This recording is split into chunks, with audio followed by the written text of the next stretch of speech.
Speaks to mayor now. I did, yeah. So it's funny how things work. All right, he's ready to go. Good afternoon, everyone. I'd like to welcome you to the Russell County Board of Supervisors on January the 5th, 2026 at 6 p.m. in the Russell County Board Governmental Center. I'd like to first start off with a call of order and roll call. Andrew Hensley. Here. Luann Wallace. Here. Tara Dye. Here. Steve Breeding. Here. Rebecca Dye. Here. Nate Kaiser. Here. And David Eaton. Here. Sir, you have a quorum. Thank you, Alonzo. First, we have our Pledge of Allegiance and then the prayer, or the prayer and then the Pledge of Allegiance. But everybody would stand, please. Let us pray. Father God, Lord, we love you. We thank you. We praise you today, Father. Father, you are holy and almighty and good. And Lord, we thank you for allowing us to be a part of our local government, Father. And Father, as we enter into this new year, we ask that you lead us, guide us, and direct us in everything that we do. For it's in your name we pray. Amen.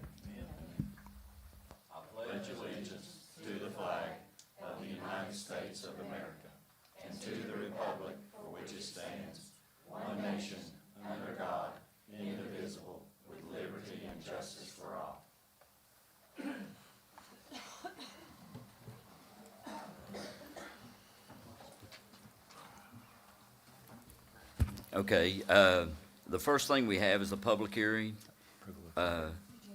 Agenda, I'm sorry, approval of the agenda. Yeah, Mr. Chairman, there's one thing we need to add under presentations. Is item number 4, Jared Glass is going to talk to us about flood recovery projects. It'll be number 4 under presentations. That's all I have. I'll make a motion, we approve the agenda with that addition. Okay, we have a motion. Do we have a second? Second. Got a second. Couple of them. Any discussion? All in favor? Aye.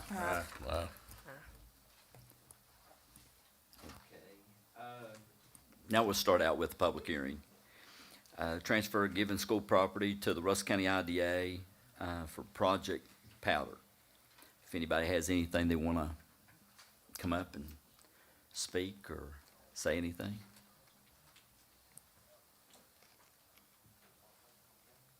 Anybody? Okay. All right.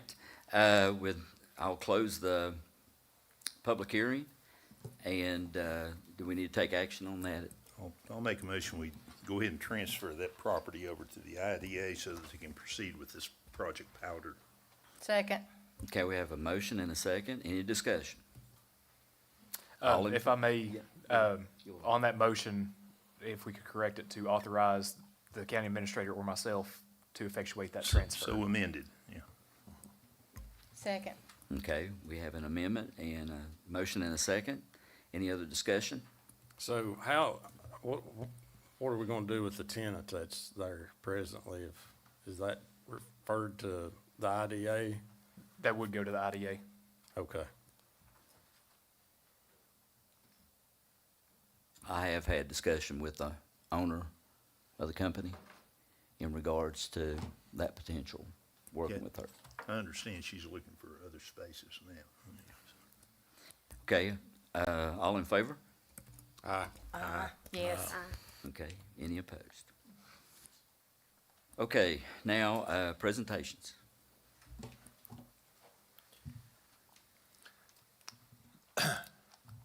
Thank you, Board of Supervisors. Up today is, hang on just a second, let me get to the presentation. Is actually a presentation on the city of Bristol. And as of course everyone has seen, and I won't take up a lot of time, but I will get to the important points. Everyone has seen in the local news and in the local papers where the city of Bristol has approached the casino board, aka it is called actually the Regional Improvement Commission Board, requesting a certain percentile of their casino funds. That each one of the 12 counties and 2 cities right now split evenly per the legislation that Jim McLaughlin and Clyde Stacy put in the beginning, which is actually code. But they have came back in, and I'm part of one of the board members on the casino board, is what we call it, AKA the Regional Improvement. But what has been presented to the casino board over the last two meetings is the city of Bristol is in financial issues. They're having financial troubles, and they're looking for funds, and the casino funds is one that they're looking at. So they have met with the board on two occasions, and the last motion that came out of the casino board was a motion to, for the county administrators or the county attorneys go back and present to their board members, and, you know, if they would be amenable to reducing or giving a share of the casino funds back to them to help their financial issues. So one of the things that first came out of it, and I'm here presenting it to you, but I did not approve the motion. When the motion was made, the motion was in the context, and the wording was that I would come back and present it to the Russell County Board of Supervisors and Russell County citizens, but in one of the 5 proposals that you'll see, and either it's a 27% reduction to the casino funds in different methodologies, which you'll see here in a few minutes, or any other figure that y'all came up with. Well, my figure was 0, so that didn't go off well. So I did not vote for it, but I will present it to you guys, so that way you know what the casino board in reality is, you know, saying, not what's in the paper and what's not in the news. So this presentation was developed by the city manager of Bristol, which is, you see, is Randall Eads. This is his presentation that he presented to the casino board on our proposal for our casino funds. Our casino funds is restricted by law. It goes between the 12 counties and 2 cities, but also is restricted only to public transportation, education, and public safety. That is it. Right now, Russell County dedicates 100% of all of our funds, which is $946,000, to education and public safety, which is fire, rescue, and of course, education speaks for itself. So as we go through this, and like I said, I'm not going to elaborate on it because I never agreed with it in the beginning. I do want to point out some things that when they're talking about it from the board's perspective, here's what was presented to the board. They first presented it was a landfill issue. And, you know, that kind of brought a chuckle out, because especially what, you know, we just went through on the landfill. I said, okay, so I said, City of Bristol, what have you cut during this time to help manage your fiduciary problems? Well, we have level funded.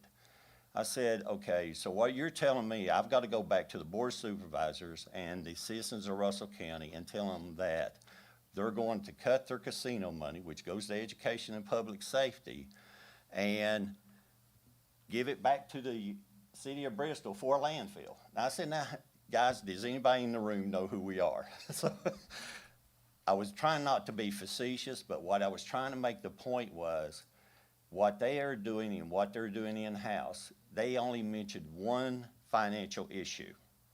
So working in finance and us all working together, going back and looking at what they have done since 2017, the city of Bristol does not have a good financial track record. In 2017, they went into financial fiduciaryship by the auditors of public accounts. Okay, they went through the BVU issue. They also went through the landfill issue. They went through the files issue. Then they then I kept going through their financials and their audits, and then they bought a ballpark lately. They also fund a golf course. Clear Creek Golf Course is funded by Bristol City. So with all these things combined, this is not cutting your budget. This is, well, how can we go back to Russell County citizens and the Board of Supervisors and ask them to take out 27% this is what the models are saying, this is year one. As these revenues grow, as the revenue keeps going up, now that as the casino grows and get the amphitheater and the rest that's in, it will grow to a $400 million annually. So what we're going on right now, that 946 is where we're growing, it could be up to $2 million. So they'll get 30%, 27 to 30% of 2 million. So our percentiles will increase. So here's what some of the things they presented at us. So as a previous discussion, the expenses on their debt, they spent 32 million on landfills, okay? They got another 79 million to be spent on the landfill project closing in 988. That does not include the operating cost or professional services. They got 8.7 million operations and debt expenditures for the landfill, and 5 million is being requested from the Commonwealth of Virginia to cover their budget. This is one. So we also went into the tax rates. As you can see up on the screen, the tax rate information, the city of Bristol is 93 cents on the 100. Now, of course, this is all 12 counties and 2 cities. As you can see way down here, this is Russell County. We're at 57.9, which we just passed. The only ones that is below Russell County is Dixon County. They have co-severance. And of course, you got Witham, Washington, which has double the population that we have, plus Buchanan County, again, co-severance. So we're 5th from the bottom on the taxation within the real estate within the county. So they tried to use this. They said their point is they're the highest tax on real estate out of the 14 localities. Here's what they presented to us as far as the localities in our financial reports. These are the audits of what we had on our net position as of July the 20 of 24. Here's what in 25. As you can see, the dates are here. The city of Bristol, of course, you see Bland and the rest. Buchanan County's got 80 million in reserve. You know, Dixon County's got 60 million in reserve. Wythe County, 119 million in reserve. Washington County, 81. Remember, those 4 are below us. The ones got 80 million, 60 million, 81 million, and 120 million. We're the 5th, which we got 20 million, which is also part of restricted funds and the rest. So that is our net position. What Bristol was showing us, they were 82 million in the debt in 1 year. So how did they get to 82 million? So we kept deep diving into the numbers to see what it is. Why are you in this predicament? So first of all, the Bristol City revenues, we asked them about their lodging and their meals tax. July 1 of 2022, the casino was put in place. That was the first days the doors opened, was July 2022 at the Bristol Mall. As you can see from here, the lodging tax at that time was running 1.77 million. The meals tax was running 6.3. Up to the 2026 budget, as you can see, that 1.8 million has grown to 4.5 million, a $2.7 million increase. Their meal tax for collection is running 6.39 up to $10.5 million, a $7.3 million increase. So between these two, you're talking a $10 million increase just in the lodging and meal tax. My next question was, when this was presented to me, what about the real estate? You're at the highest on the real estate. We know the property appraisals went up. Where is that funds at? I still have yet to see it. So next, of course, they identified current and future costs to Bristol. They needed a new police officer, and a detective to the position, and the additional training for public safety departments, equipment for vehicles and public safety. This is their data, not mine. Infrastructure needs, they need 1 traffic light, turn lane, et cetera, et cetera. This is also covered by the department. Cities and towns, through Department of Transportation, sitting there, are transferred funds from the state to the city. Just like the town of Lebanon, it gets its pavement paid for. It gets its sidewalks paid for. It may not cover 100% of all their costs, but it covers a big portion of their cost. So we knew that that what they were presenting between the meal tax and the occupancy tax, the hotel taxes, what they were collecting on real estate, we knew this was not transparent. So here's the first scenario that they came up with, and they kept going through, well, what about this and what about that one? They said, the first proposal was Bristol, as you can see, Bristol wants 50% of everything. They didn't want 20%. I can't make this up. 50% they wanted out of 10, here's what, option one, Bristol receives 10 million out of 20 million. Automatically out of the gate. That is this coming year, that's what they wanted. Now, that's when other localities, remember, and this is another figure that I picked up on, August 25, they're saying we got 507. No, that was 946,000. See, they're lowballing these numbers down here. This number here will be more into 14 million rather than 9. Next one, here's what they said.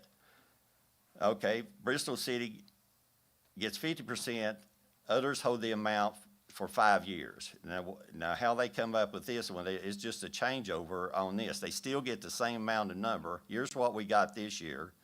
They can give us this year and then take us out in the futures. They just give us a 2-year bereave or deferment, but they're still pulling 10 million a year. Option number 3, they wanted 40%. So out of the 20 million, they get 8 million. Bristol went down to 30 million. They get 6 million, we get $1 million. Then the last one, which wasn't even presented in the meeting, that was finally sent with the slideshow that later, because we all requested this to be able to show them to the boards, the Bristol portion of the locality is divided. They're wanting 5 localities. So right now you got 12 plus 2 city, which is a total of 14.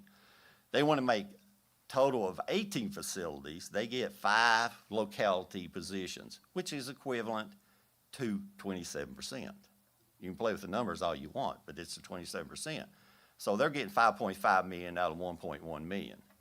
So we're at 946 right now. So in 3 years, we would be growing less than $100,000. Now, that's what they wanted to present to the Board of Supervisors. And like I said, I did not vote for this, and as a board member, I didn't have a good conscience to come back before the Board of Supervisors, the Russell County citizens, because one of the things that you got to remember is this, and this is one of the important things, and they didn't want to hear it. City of Bristol, going through these financial difficulties with these different projects, the casino was given to them. That wasn't the only location it was supposed to go, for the ones that don't know the history. City of Bristol was giving it to them as a financial savior, because they were going into the toilet. And you'll see here in a minute just how far they are in it. Now, the second thing, Jim McLaughlin made his money in Buchanan County, Dix County, Russell County, and Tazewell County. It came from coal money. Coal boys put that in Bristol. Bristol was the recipient of it. It was a savior for them. If they can't manage it or manage what they got, it's not because of the coal counties. So everybody's saying this is a no-brainer, and that who would want to give up this money? Well, when the vote was called that day on the last one, the coal counties stuck together and said absolutely not, across the board, 7. Well, the I-81 ones that's getting the traffic in the interstate and the mills and the hotels off of it, it was 7-7. I'm gridlocked here. Even though I didn't vote for it, it would have went. Right now, it's like 7-7. We have a reconvened meeting on January the 14th to make this decision and come to a vote. And by then, hopefully, we've been contacting, the board chairman has been contacting the other counties, the other chairs, all the boards from here all the way into Pulaski. So they've got to come and understand that we have these funds that are baked in.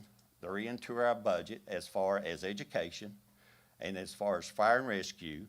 And if we take this down, you're going to have to raise taxes. You'll have to, it's about equivalent to, Mr. Hensley's already made a comment on it, and I already know his feelings. At the minimum, this year alone, 3.5, 3% increase on what we got right now. So again, I'll present this to the board. I won't take much of your time, but I do need a motion and need a vote on what y'all feel about it. And what you. Before we do that, can you let the public know what those 7 counties are, just so they know what their neighbors want I to do can. to them? The 7 counties right now, and of course, you got one city, which is the city of Norton. It's a no. Buchanan is a no. Dickinson, no. Russell, no. Tazewell, no. Wise, no. And Scott is a no. Is that 7? 7. Lee has not, that was on the other side for potential review. So you were going to tell us how deep Bristol's in Oh, yes. the hole. Thank you.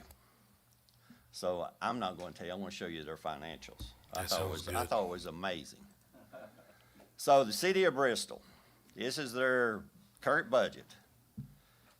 25, 26, just like the Russell County, we made ours. You know, I got 36 million. Here's what the city of Bristol has. So I'm not going to go into this. The city of Bristol has a population of 16,807. Their median household income is 46.7, which is a lot higher than what ours is. Now, as you go through it, their general fund is $95 million. Now, when you go through, and anyone can pull these off and take a look at them, they're online under the city of Bristol, and I want you to look for them. As far as their audit, they have a cash balance of $35.9 million in the bank right now. Okay, their liabilities, now watch this one. Their liabilities on debt is, and I won't go into the $253 million. I can't make that up. But that doesn't include the schools or That the doesn't IDA. include the schools, that doesn't include this $89 million that's coming up for the landfill. This is right now on the books at $253.8 million. I wouldn't even know what to do if I had those kind of numbers. I mean, the county, there's no way you can survive it. And that was one of their concerns. But again, it's not for coal counties, Russell County, Dixon County, or Tazewell County, the coal boys, or coal counties to bail out Bristol. No, If you- it's not. And quite honestly, what they would be getting is nothing. I mean, compared to what they need. So, I mean, you're just, right, you're not even meeting the interest. You're throwing good money at bad. Their interest, as you can see, due that's in 1 year is 6.7 million. That, if they didn't get the number, they wouldn't pay their interest on the loans during the year. But it does make a big difference to our county It and does. these other counties. It does. That's a good point, Ms. Dye. So Lee County voted for this. They voted to hear it and present it.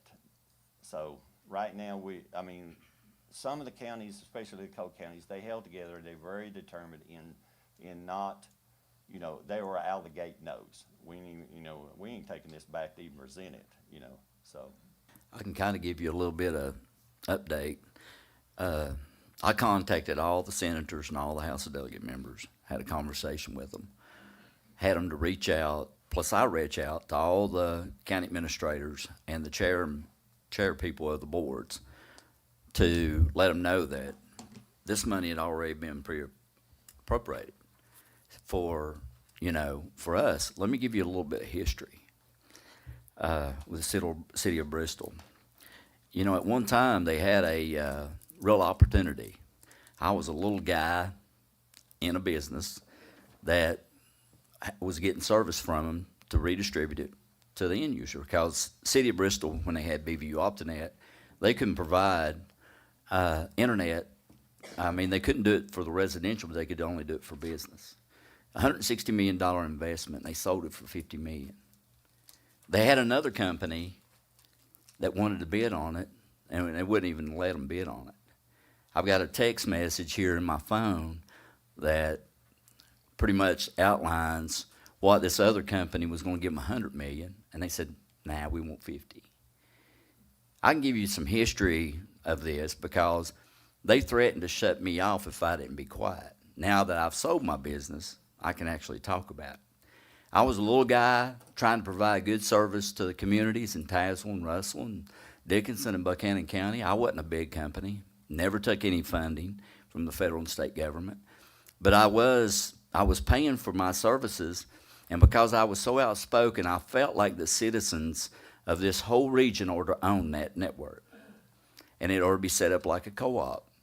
So the people of this area, and it would have generated a lot of money. And instead of using property tax and machine and tool, we could have used broadband to attract businesses and negotiate on it, and not property tax, not off the citizens' back.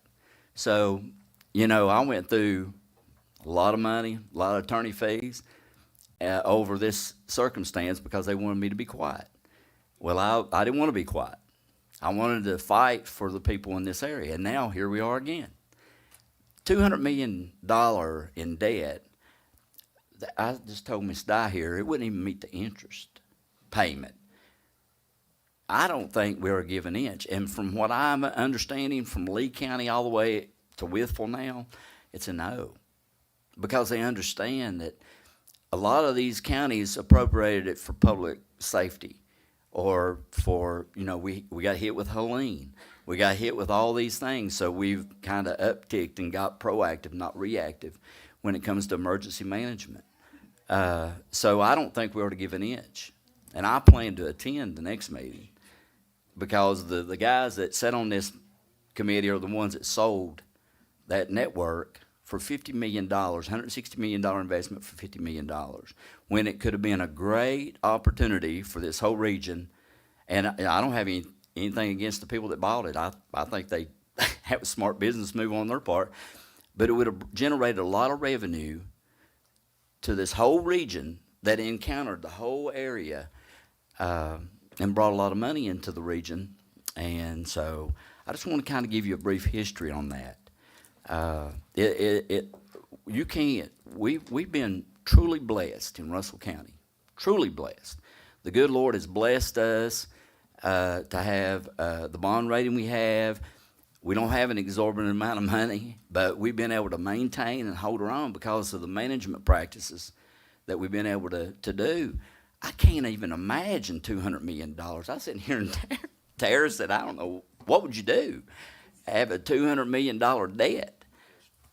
I mean, how do you fix that when the state gave them 26 million? What?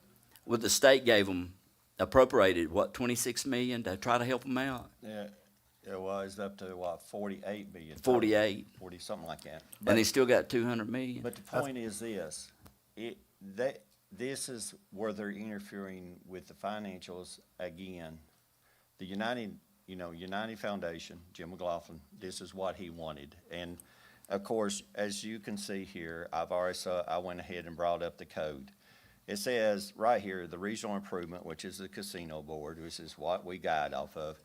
Jim wanted to keep it simple. He said, for the purpose of the commission shall be to, 1, receive the disbursements made to it. Number 2, establish the funding priorities for member localities related to improvement in the areas of education, transportation, and public safety. Remember, we said that's the 3 restrictions. And the last covenant, this is Jim's and Clyde's, what they wanted to do, because they knew where they earned the money.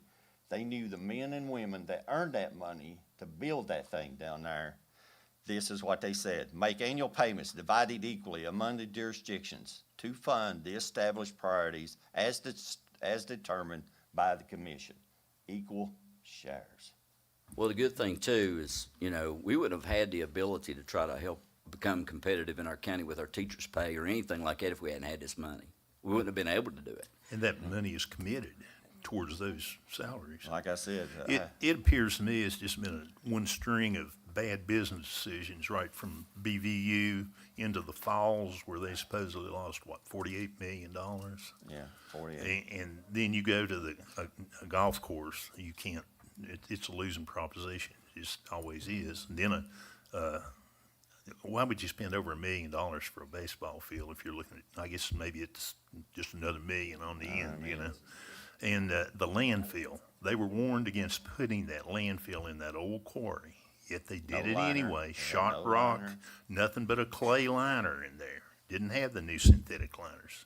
Yeah. So, you know, it's just a recipe for failure. And I don't see why all the counties in Southwest Virginia that Jim and Clyde intended this money to go to should be held responsible for the bad decisions on the part of city council. Okay. If I presented this to, when I presented this to the board, it was a two-part motion. Okay, one, how much do you want to give? Number one. Number two is, if you don't give anything, will you at least offer a support for a letter to the state to ask for additional fundings through the state budget to help with the landfill? It's two parts. If they need taxpayer money, they can ask for themselves. That- It ain't our responsibility to don't ask shoot the for them, messenger, they can ask like I for said. themselves. So. I mean, that- I it don't- was a I'm gonna make two-part a motion to end all this, and we tell them go fly a kite. Okay, I'm done. Second. I'm done. Any other discussion? Yes, Mr. Chair, if I may, since you have a motion and a second, we can discuss. So, I'm just curious, Mr. Lester, who actually made that motion? What county made that motion and what county seconded it? Was that Mr. Eads made the motion? Yes, he was, hang on, let me get before the mic, that way I'm not shouting. Reacclimated here. The motion that was recommended was by Mr. Eads. Where'd he get his second? That, I would have to look at the minutes. I don't want to, because I was at the end of the table, and the whole time I was trying to adjourn. So, my motion in each movement was to adjourn, and I could get a second, but I mean, I couldn't get no votes. So, I apologize. I will give the board a copy of the total minutes of the casino board. You'll get to see it. Because I like to never got the presentation. I thought I was going to have to FOIA my own board to get it. So we did get it, and you see what it is. It was developed by the city of Bristol. You see their financials. You see what the Code of Virginia wanted. You see what Jim McLaughlin wanted. You see how we've utilized it since we've had it for education and public safety. And again, like Mr. Hensley said, right straight out of the gate, 3.5. Even if you gave them money, it's not gonna make any difference, and they will be back for the rest of it. You crack that door, Yeah. and they'll want it all. That's a good point. Yeah, it doesn't, in my opinion, that we need to be united on this as a board. And it's not going to make, any difference in their budgeting. They are clearly not willing to make the sacrifices it's gonna take to get their financials back on track.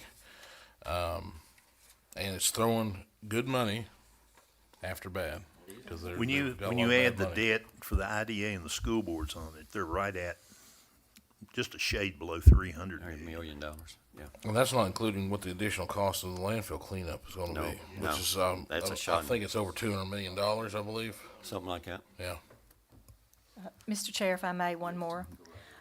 Concerning the Code of Virginia, I understand that we stand firm. I'm definitely a no to send them any funding. I'm sorry that Bristol is having so much problems, as well as all of our sister counties are having tax problems and meeting their budgets, et cetera. I get that. But doesn't this need to go back to the General Assembly to be changing this? Can this board, not our board, but the one that you represent us on, does that board have the autonomy to make any changes at all without the General Assembly changing that? Well, let me go back to the board, the casino board, and that way I can step you up. Okay, as you see in here, as I represent the Board of Supervisors of Russell County on that board. So when I vote, that's voting from y'all's decisions that y'all have made in the direction you want to go. No one in there, even one of them agreed they would not do a motion or a movement without a board of supervisors. How could we, we weren't going to step on that ledge. So, as you can see, each one of them has, under the code, has one member that's by the board of supervisors that's on that board to represent them. Now, what the city of Bristol, what they're trying to do is an illusion. And now, how you going to get, how do you come up with that term? It's the illusion that casino board wants it as a whole. If they have it as a whole, they can take it and present it to legislation, saying, well, the casino board agreed to it. So therefore, that represents 12 counties and 2 cities. Then they would look, when it goes into the committees between the House and the Senate, they would have that backing, that letter, and that go-ahead. That would give actually a lot of weight into legislation. When you have 12 counties and 2 cities speak up on a piece of legislation, they'll say what we were told and Mr. Eaton were told is if we all agreed to it, then they would think they were not wanting to play in our backyard. They're going to say, okay, they're the recipients of these funds. If they want to give it away and they feel like there's a real need, then they're trying to help out their neighbor. And it could be presented that way. If you had the seal and the approval of the casino board, it would make it a lot easier to go to Pillion and of course Travis and the rest of the legislators and say, now the casino board seen validity in these and why they wanted to transfer these funds for this reason and present it for legislation change.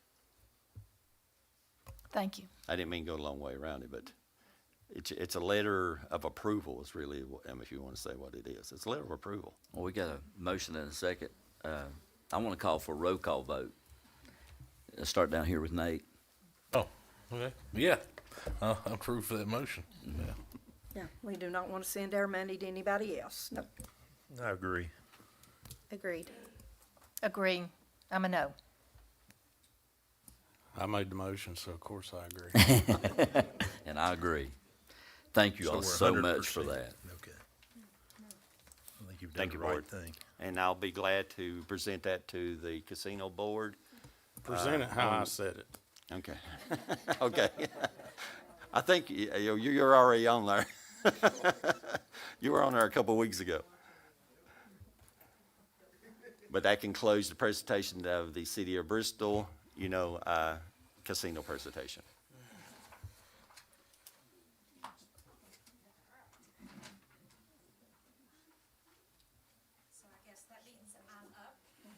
Good evening, I'm Rachel Patton. I'm the Executive Director of the Southwest Virginia Workforce Development Board.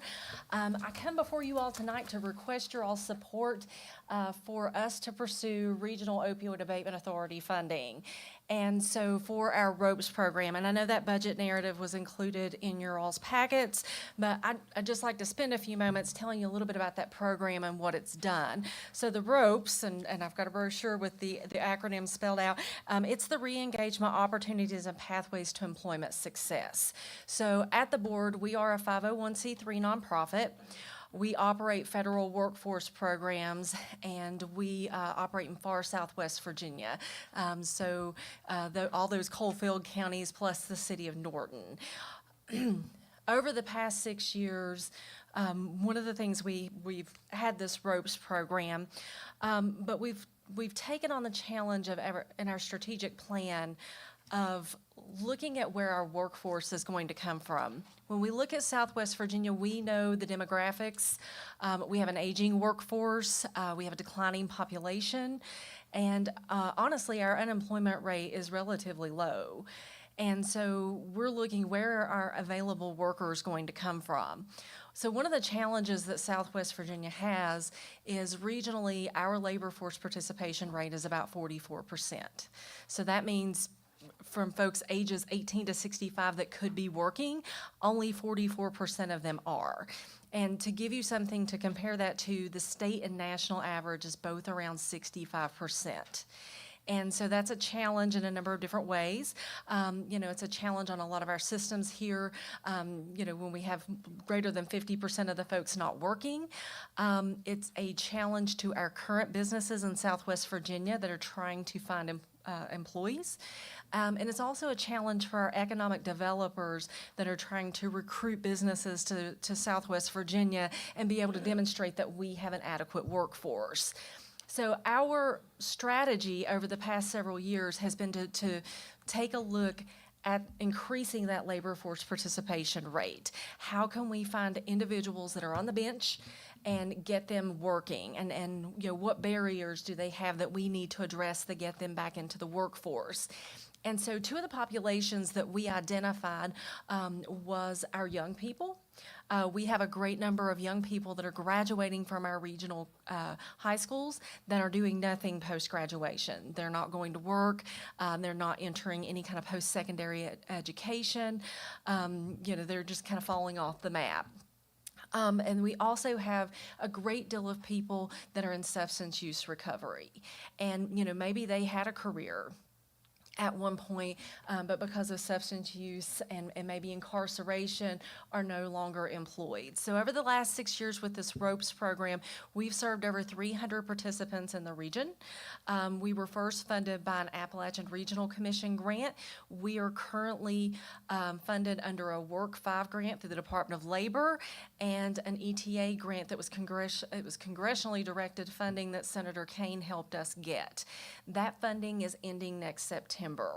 And so there is still a great outstanding need for this program in the region. So we're still getting lots of referrals. So what we do in this program is we help individuals that have been in recovery for at least 6 months, that have no pending charges and have the intent to go back to work. We help them to be able to do that. And so as we've outlined in this budget narrative, we have a bunch of different tools to do that.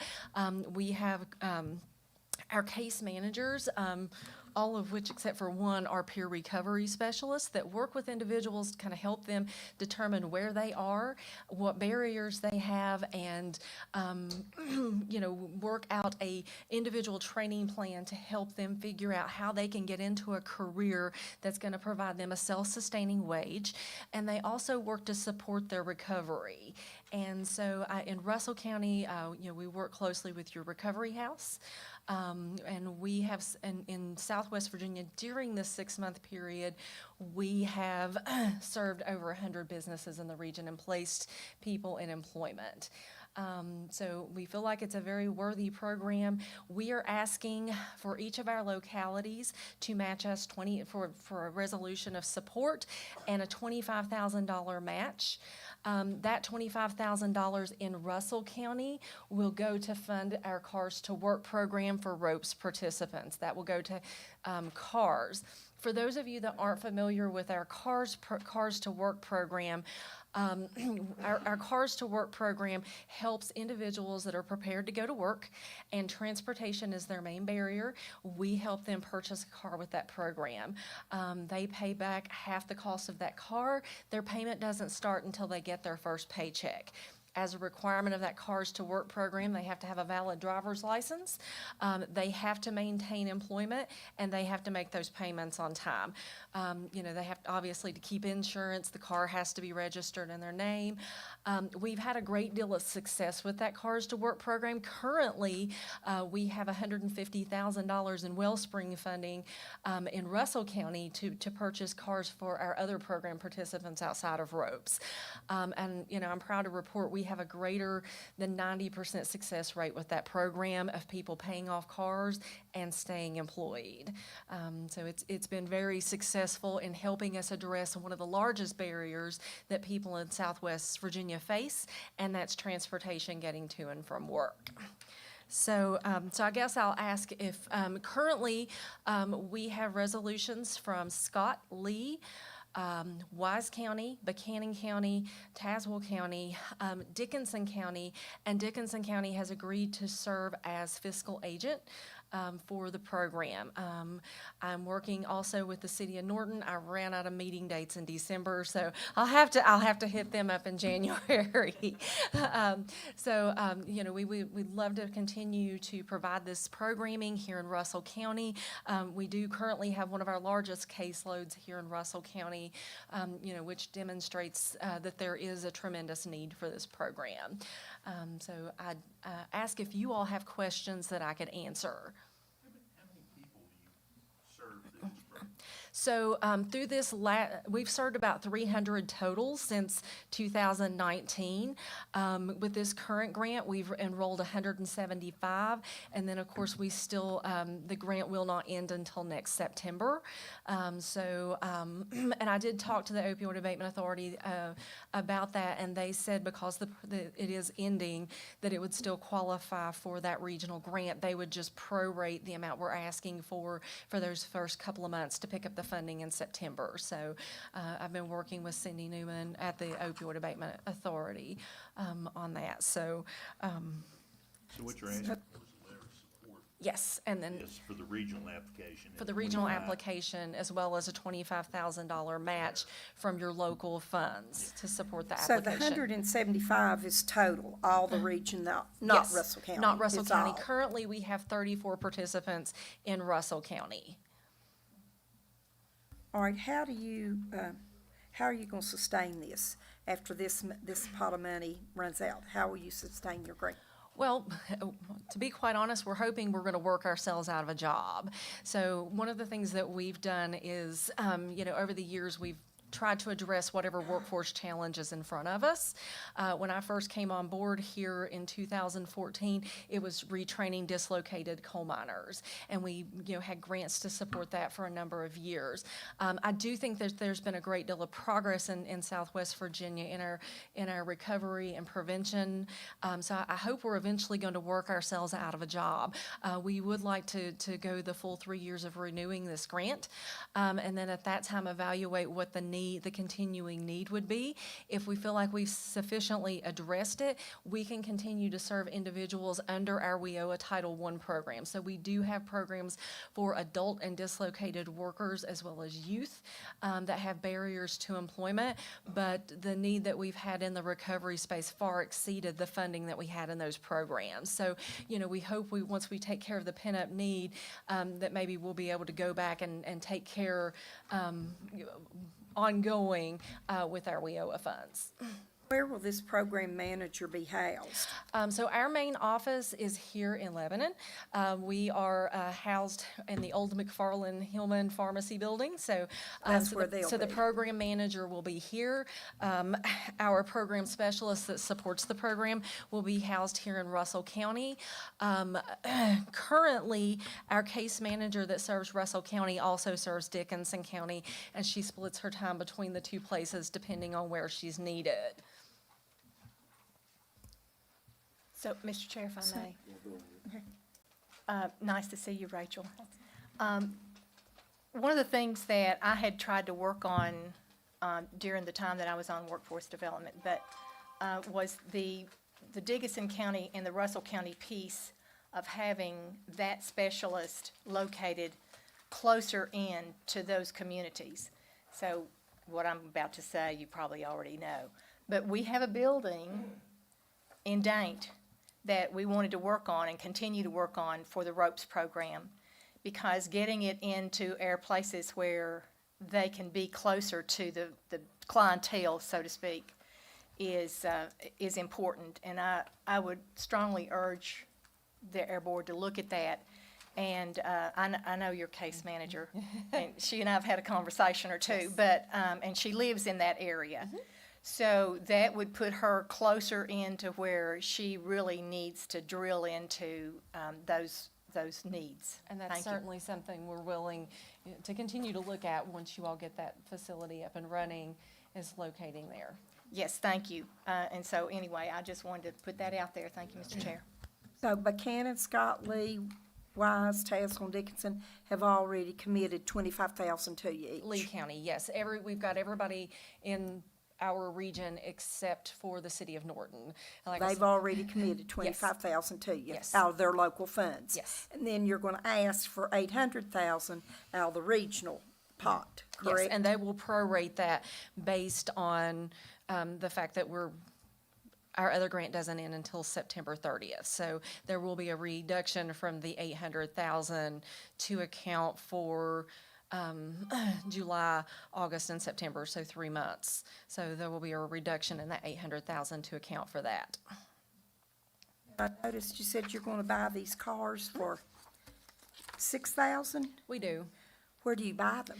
So typically, we work with a lot of the local car dealerships. We have a gentleman on our payroll that's kind of what he does, is he sources these vehicles. Sometimes we buy them from private individuals that are selling cars. We have had cars donated to us.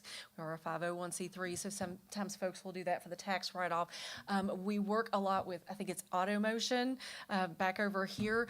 Any car that we are entertaining purchasing, we take it to them. They put it up and evaluate it, make sure that it's in good running condition and there's not any looming issues before we purchase it. Typically, we do try to purchase locally, so that's going to be something that's going to, stimulate the economy here in Russell County. If we can find cars here in Russell County to purchase, we do that.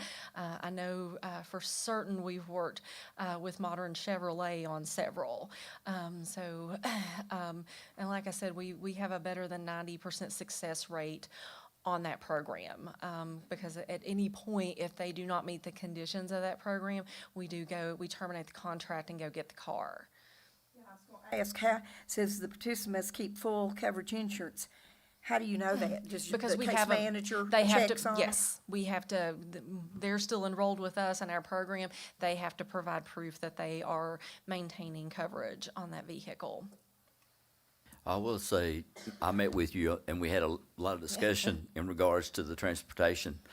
Good thing about, people that you can get back into the workforce, they gotta pay personal property tax on the vehicle and, some of the things that they have to do, to get back in. And now that we've got some new industries moving into the county, transportation is gonna be crucial for these people to be able to drive in to Russell County. I mean, if you look at the statistics as far as like where people drive to go to work, so the more industries we can get in here, the more availability for jobs, and then the more transportation needs are going to be there. So I think it's a good investment because these people are going to have to get to work, and I know you all are pretty strict with them.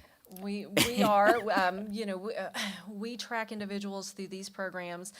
The goal is not only for them to obtain employment, but to maintain that employment. So we track them up to a year after exit to make sure that they're retaining those jobs and that they're doing what they need to do. So we do keep tabs on them. We track them longer than that if they're still paying on a car. So it has been a successful program. We have a waiting list. We get calls from all over the state for this Cars to Work program. Our neighboring workforce boards probably hate us because we have to refer them back to their localities. If they're not from here, we can't qualify them for a car, but it really is a good program. That's by far one of the biggest challenges that we face is getting people back and forth to work. We don't, we don't have a mass transit system. I've had it suggested to me from folks outside of this region that we get folks jobs that they can walk to. And we know with our geography that's not always going to happen. So I don't know where you're going to walk to off a Big A mountain, but so you just really almost have to have a car to work. There are generally a lot of issues when you're getting your license back and getting the permission to drive. You help them jump through all those hoops. Yes, we do. So built into this program, we can help them pay for VASAP. We can help them work out things for their fees and fines to be able to get their driver's license back. We've even had case managers drive folks to the DMV and help them work through that process. Many times, especially if they've been involved in the justice system, they may not always know where all of their documents are. They can't find their birth certificate. They don't know where their social security card is. So we can help them kind of backtrack and find all of those things that they need. So, and I will say this, by the time they get to to the point that they get a car, they're at the end of our program, and they've been with us for a minute. If they're not intent on going back to work, usually by that time they've dropped out. So these things aren't the first things that we do with them, and we get most of our referrals from other places, the recovery courts, the recovery house here in, we've worked really closely with them. We've actually got 3 interns that have worked up there, but we get a lot of our referrals from probation and parole, so we're getting good referrals of folks that are in good, stable recovery, and somebody's been working with them, and they know that they're intent on being successful. One thing I see in the proposal here is the gas cards. So that's not allowed for OAA money. And we can rewrite that. We'll figure out a That's a solution compliance for thing that. for you, but Yeah. I just wanted you to be aware that that does need to come out of that. Okay. If you're gonna be collecting OAA money, not only from us, but from the state as well. Okay, that's fine, and so I will be depending on you all to kind of help guide me with some of those things, that we can revise in there to make sure that we're being compliant with this. Mr. Chairman, I'd like to make a motion that we go ahead and offer the support letter to Rachel and that we fund the $25,000 from our local opioid money. Get this project off and running. All right, got a motion. Do we have a second? I'll give you a second. Okay, discussion. Anybody else have any discussion? Andrew? How much does that leave in our opioid account, Lonzo?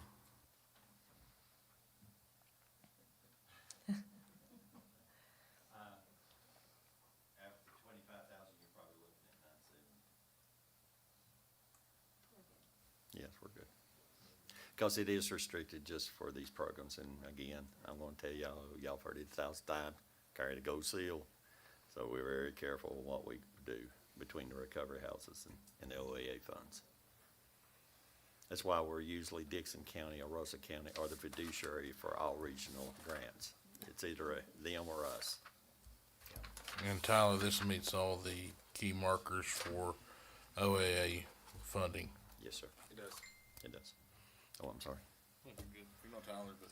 Yeah, I didn't hear the dial part. We answer in unison. Okay, any other discussion? Okay, I'll call for the vote. You go first? Yep.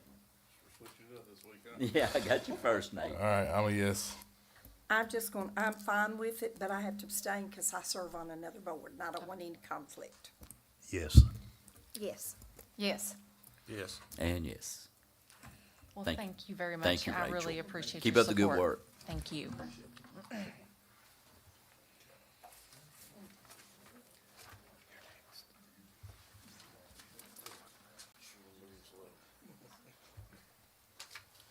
Okay, now we got the Russell County Registrar, Diane Shorter, Russell County Redistricting Ordinance.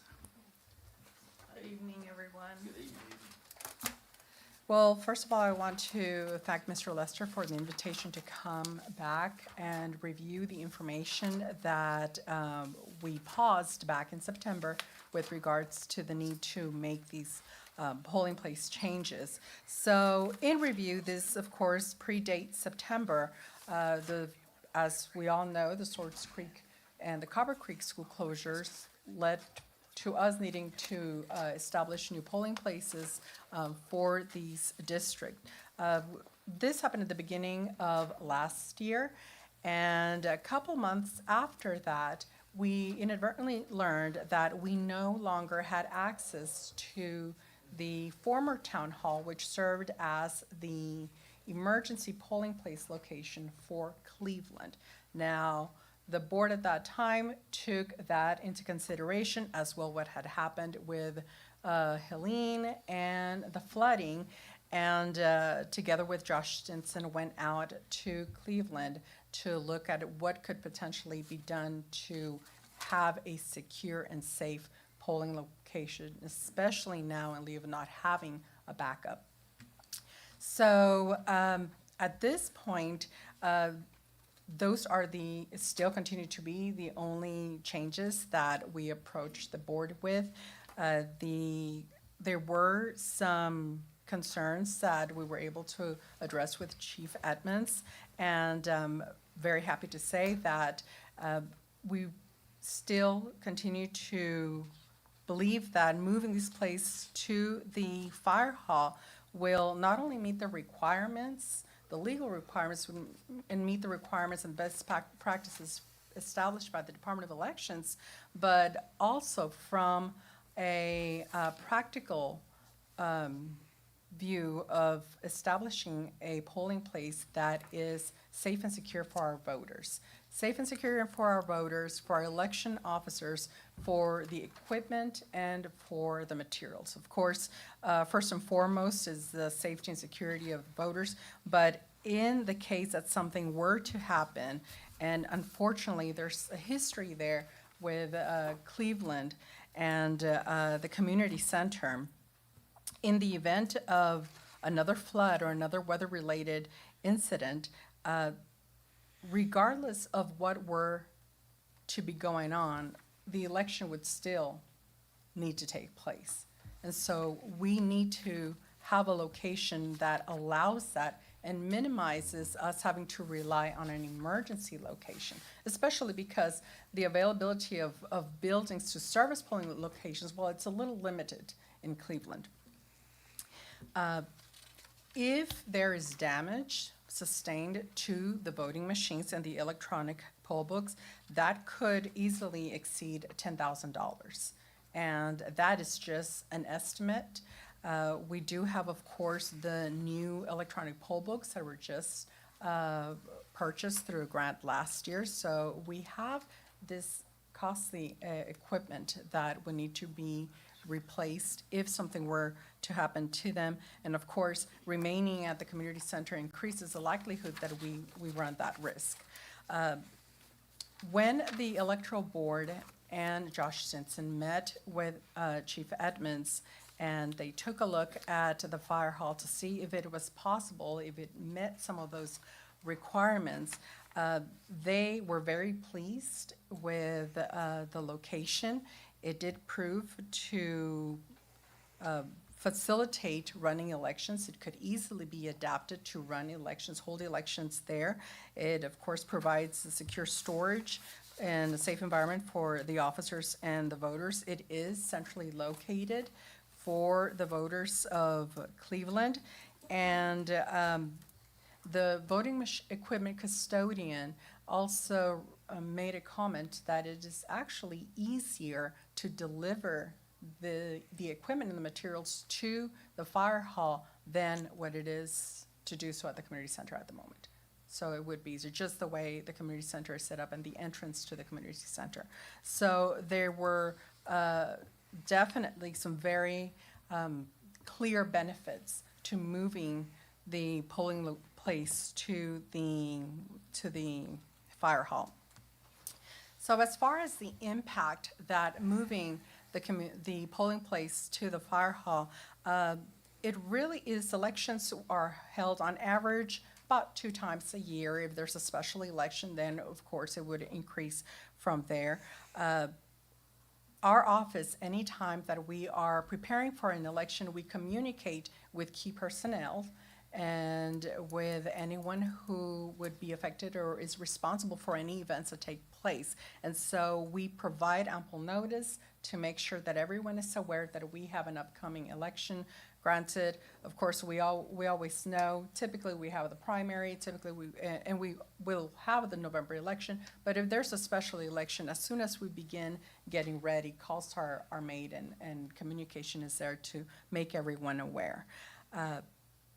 There is also, anytime there are changes to the polling place, there is communication that we have to do on our end to make sure that the voters are aware. So if the polling place is indeed moved to the community, to the fire hall, then the voters will be notified and they will be aware of this change. It usually takes a little bit of time for the word to spread, but we will make sure that we cover what the state requires, as well as, of course, any information that we can disseminate to the public via social media and so forth.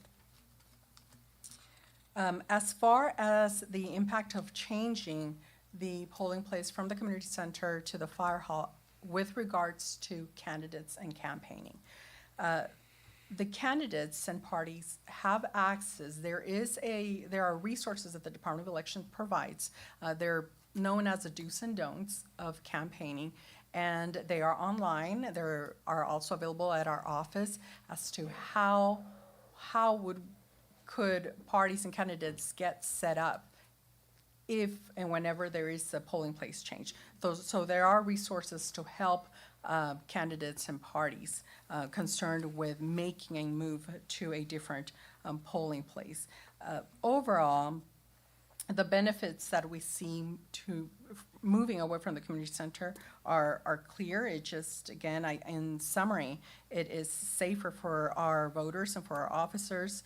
It's more secure for our equipment, for the materials, and easier access for the machine custodians to deliver the materials. The other observation that the board and I made with regards to this was that in case of a weather-related incident,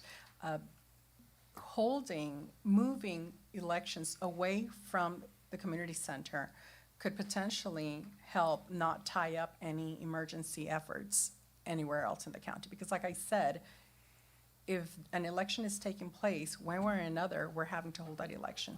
And that would mean evacuation of election officers, perhaps evacuation of voters, needing to remove the equipment as possible, as necessary. So if we minimize the chance of that happening, then we minimize the risk of tying up emergency resources for everyone else in the county. One of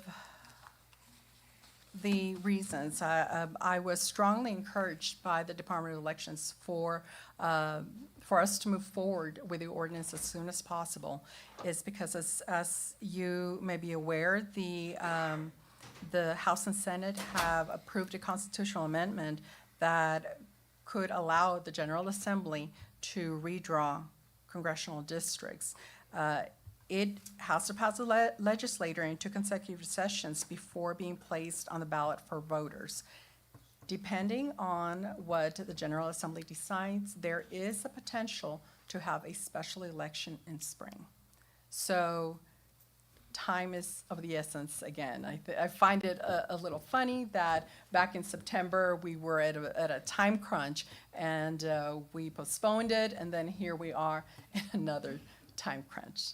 So we have that. How it will impact the primary and so forth, we're not sure. But as you can imagine, the election calendar is getting filled up pretty quickly. And at this point, again, we won't know until further in the month what the General Assembly will decide to do, but that could potentially happen. We may have a special election this spring. Does any board have any questions? I just want to make sure that the public knows that you were talking about the Virginia Department of Elections and their requirements. So basically what you found, the community center does not meet those requirements, but the fire hall does. Correct. And so that Right. this is a liability issue, this is a safety issue, this is all of that, correct? Well, the community center, when it was first assessed and made a polling place, it met, obviously, those requirements. The problem that we are having is that there is a risk there. Now, the Department of Elections has, of course, what the law establishes are requirements for polling places, but there's also best practices. And the community center does not meet those. We are simply, there's too much at risk if we continue to do so. You know, equipment, supplies, those will be replaced.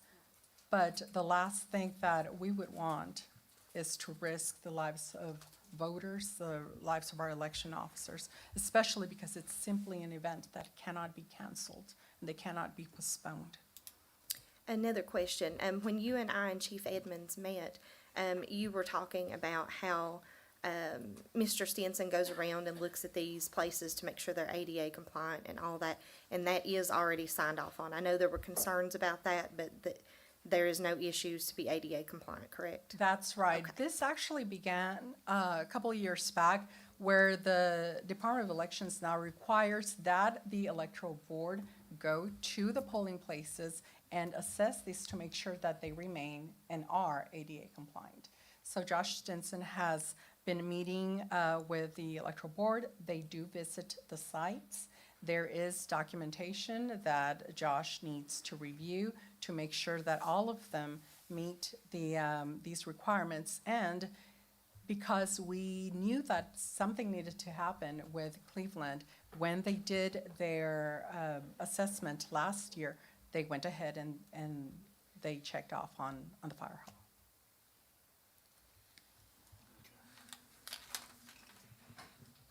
Anybody else have any questions? I need a motion. I'll make that motion to change it. All right. Do I have a second? Second. Okay, we have a motion and a second. Any further discussion? All in favor? Aye. Aye. All right, thank you. Okay, thank you. Okay, next up, Mr. Jared Glass.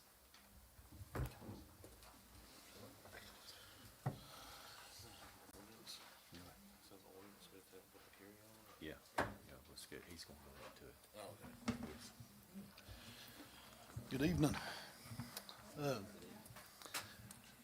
I came here to talk about some funding that we've pursued since Helene for just different mitigation projects, and we've reached down many avenues, and this is something that we've been pursuing since February of last year. Last week, we were notified of the opportunity, and I was gonna give you some information on it because it's probably gonna need your all's approval to move forward. The deadline to accept the grant is this Friday, the 9th. This is from the NRCS, their EWP funding, the Emergency Watershed Protection Program. And this funding deals strictly with waterway issues. They looked at numerous projects in the county when everything first happened.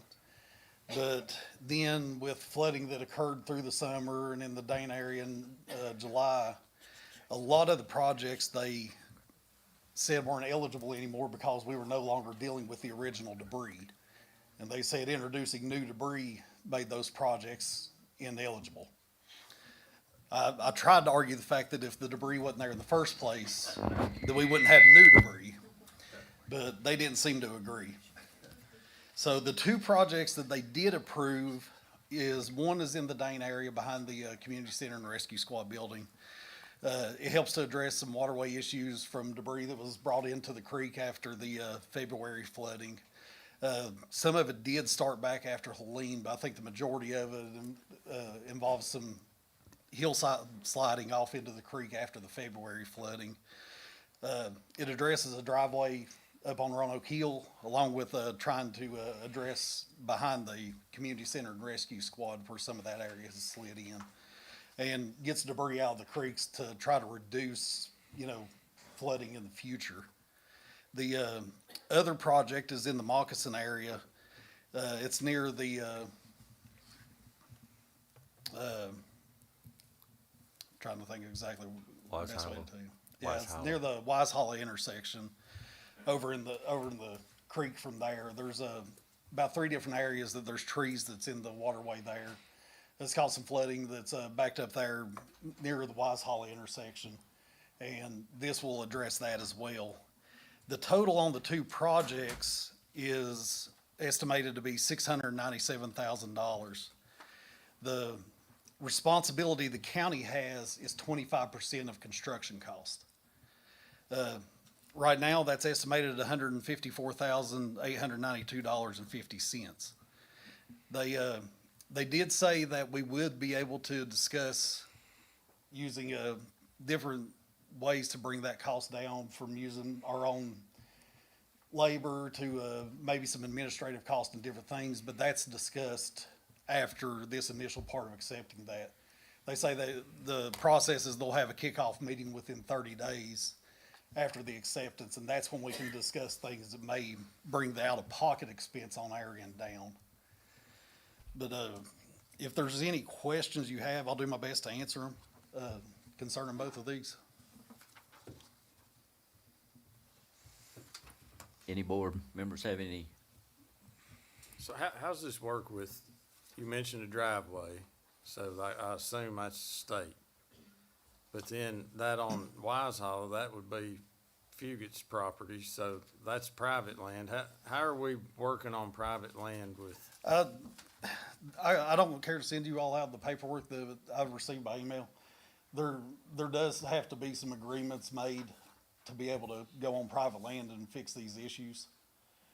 But, it's not necessarily looking at the idea of benefit for private land. It's just the fact that removing these trees and these debris and rocks and different things from both these sites will improve water flow to prevent future flooding.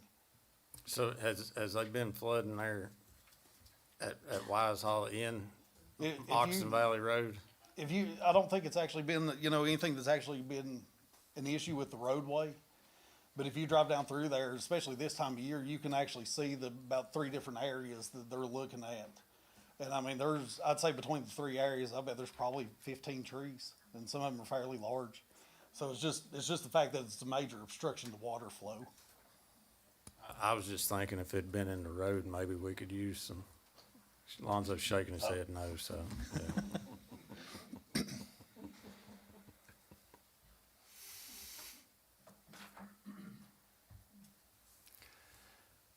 Just to elaborate on it a little, I see nobody's going to ask any questions. So you got, the federal government's going to pay for 75% of $619,000.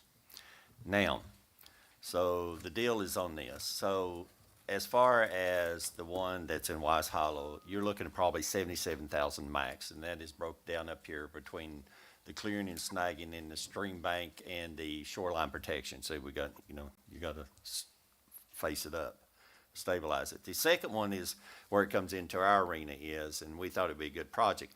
This one is behind the Dank Rescue in the community center. If you go there, there's a big, large slide that's barking the creek right now, and it has very little waterway.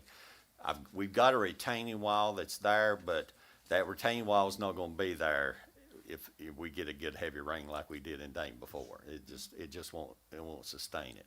So again, we don't want it to breach. We have an opportunity here for some funding to stabilize behind the community center, stabilize behind the rescue, and the future fire department. So there you go. So we're getting 75% of the funding for this. Now, he's saying there's 154, I think I've got it estimated, 154, that was their numbers.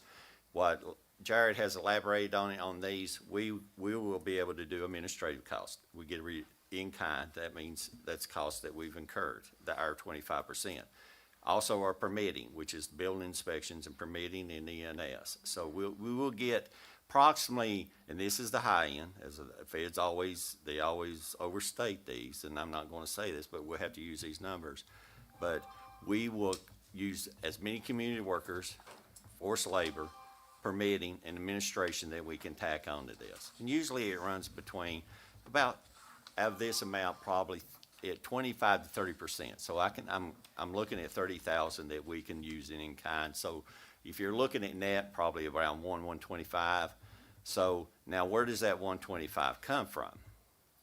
So it will come out of the general fund. Now, that general fund also has reimbursements that we've got from FEMA that y'all are reimbursed on. And I can tell you, to date, there's still other funding that we're still trying to Go receive into that. payment on. So But I we're can tell you trading dollars for dollars is what we're doing. To date, everything that we've received reimbursement-wise from Helene and the February flooding, just for Russell County, that does not include the towns, that does not include the PSA. We're at $108,945.72. Trading dollars for dollars. Thank you, Jared. And I will say this, you've done a good job, Jared. you've kept me on my toes with all the information and emails. I've got to give Jess a lot of the credit for the FEMA reimbursements. He's been pretty well bogged down with that. I've helped him with it when I can, but he's a lot of the FEMA reimbursements, the credit definitely goes to him on. Well, I mean, as a core group, y'all have done an outstanding job. I really appreciate everything you've done to mitigate some of these things so they don't happen again, and we don't have massive slides and problems and stuff like that. But I know some of the creeks and some of the creek basins. I was going to ask a question too. Working with our Public Service Authority, could some of this be contracted to them at cost? We can use the PSA at certain points. I mean, but that's any gotta be little bit of help. approved. Yes, it is. But what you gotta remember also, this is just one pocket that we've went after. Now, we've got the complaining district pockets where we're doing property. We've done house roofs, roads. We got United Way. There's 3 or 4 different programs that Jess and Jared is working through. This is just one that we got through the feds, and this one is a hard one to get. So Jess and Jared worked hard on this. This was definitely a difficult one. That's why I guess it took, 14 months to get. So, but we're going to continue working on the rest. They've got the complete comprehensive list that we have been going through and knocking out. When we get one, if it meets a program, if it doesn't, we take it to the next. If we don't, we take it to the next to see what we can fix to mitigate future ones or stabilize what we got. Yeah, and I can tell you, like, it's like Mr. Lester said, this is just one of them that we finally received a notice on. I know of 3 other different funding sources off the top of my head that we've reached out for funding, and some of those are 100%. It's just this is what's came available now.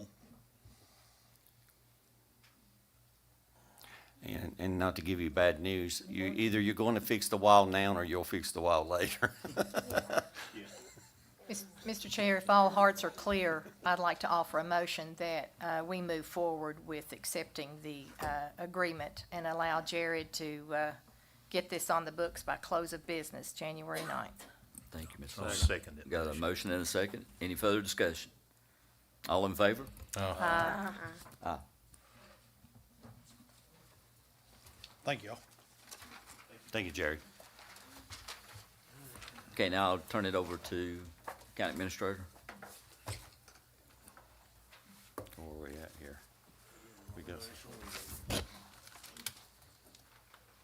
Are we on the organizational meeting? Okay, all right. All right, thank you, Chairman. Of course, it's that time of the year for the reorganizational meeting. The election of the chairman is up on the floor. As part of the procedural parliamentary, the floor is now open for nominations of the Russell County Board of Supervisors chairman for calendar year FY '26. I'd like to nominate David Eaton. I'd like to nominate Andrew Hensley. Okay. Is any more nominations? I motion we close nominations. I'll second that motion. Okay. Reverse order. Yep.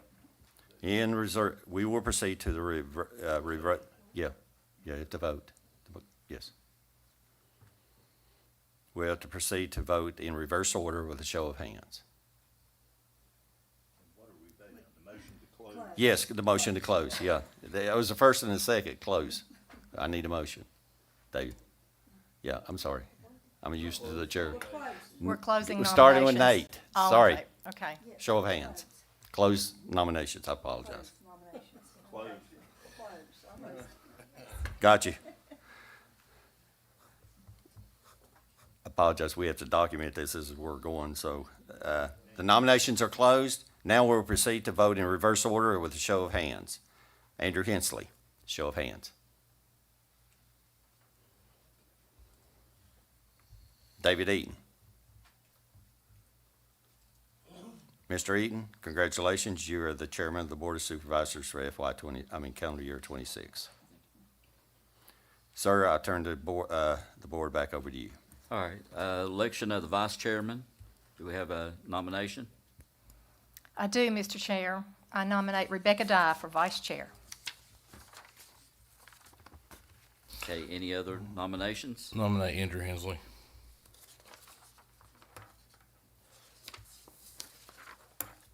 Okay, do we have a motion to cease nominations? I make a motion, we cease Second that motion. nominations. All right, we have a motion and a second. All in favor? Aye. Any opposed? Okay, now, in reverse order, Ms. Dye? Okay. Andrew's Mr. first. Hensley? Three. Okay, and Ms. Dye? 4.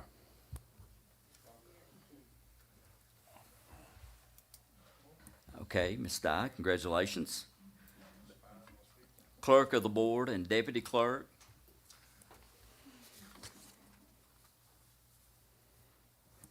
That is normally I'll make a Lonzo. motion to leave it the way we have it, Mr. Chair. Thank you, Andrew. Deputy clerk. Do I have a second? Second. Second. Any discussion? All in favor? Aye. Aye. Any opposed? Thank you all. The adoption of Robert Rules of Order. Make a motion, we adopt Robert's Rules of Order. Second. Got a motion and a second. Any discussion? All in favor? Aye. Any opposed? Thank you all.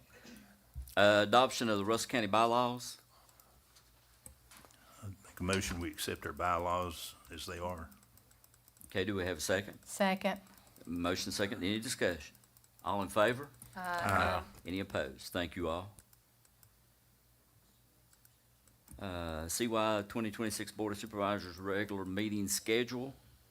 Do y'all want to leave it alone? I'll make a motion, we have it the first Monday of every month at 6 PM. Second. We got a motion second. Any discussion? All in favor? Aye. Any opposed? Aye. Did you get that? Okay, thank you. FY 2026-2027 Board of Supervisors budget meeting schedule. That's in the book. Yes, it's up on the screen. I'll make that motion. Thank Second. you. And we got a motion and a second. Any discussion? All in favor? Aye. Any opposed? Okay, on down to new business. Approval of the minutes, consider approval of the minutes for the following meeting of the Russell County Board of Supervisors. Make a motion, Mr. Chair. Thank you. Second. We've got a motion and a second. Any discussion? All in favor? Aye. Aye. Any opposed? Thank you all. Approval of expenditures, consider approval of expenditures presented for payment. Make a motion, we approve the expenditures as presented. Thank you, Mr. Brady. Do we have a second? Second. Got a second? Any discussion? All in favor? Aye. Any opposed? Thank you all. 2026 authorized payments, authorized of the list of operational routine monthly payments for delegated authorization. Motion to approve that prepayment list. Okay, Second. we got a motion second. Any discussion? Okay, all in favor? Aye. Any opposed? Thank you. Okay, now we're going down to committee appointments for board consideration. This will be Budget Finance Committee. I'd like to appoint, I'd like to say that I'd like to appoint Andrew Hensley to this. He's Okay. one of our newer board members, and we've sat here and done it, so I want Andrew to okay, be there. thank you. We have another vacancy. Do we take these individually? You appoint, Mr. Chair. So I'll appoint this. I'd like to, Andrew and Mr. Brady on the Budget Finance Committee We need to vote for that. and the county administrator. We need to vote for that. Oh, no. I'm automatically. Yeah, I'm ready. Yeah. Okay, moving on down, we have the Cumberland Plateau Economic Development. And also, let me back up just a minute from the Budget Finance Committee. We've got a lot going on this year, and from Andrew and Mr. Brady's perspective on this, I'd like to invite everybody, if y'all would consider that, on specified circumstances and situations when it comes to the budget or finance. Just take it under consideration. So we'll move on down to the Cumberland Plateau Economic Development. We have two appointments. Well, Mr. Chair, it says that Mike Bryant is on the Cumberland Plateau, and I spoke with him this past week, Yes, and ma'am. he is agreeable to serve. I spoke to him too. He is agreeable? Yes, Thank you, ma'am. so I'll make that motion for Mike Bryant. He comes out of District Two. Thank you, ma'am. Do we have a second? I'll second it. Thank you, Ms. Dye. Any discussion? All in favor? Aye. I have not spoken to John Beber, but I also have not had him, specifically about this, but he has not said he wasn't going to, so we'll renominate him. Okay, all right, good deal. So you wanna make that motion? Let me, make that motion, nominate him. All right, do we have a second? I'll second it. Thank you. Any discussion? All in favor? Aye. Any opposed? Thank you all. Mr. Chair, can we take a 5-minute break? I'd make a motion in that myself. Thank you, thank you. Now, let's take about 5 minutes. We're doing Constitution and Turk.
Is everybody ready? Ain't ready.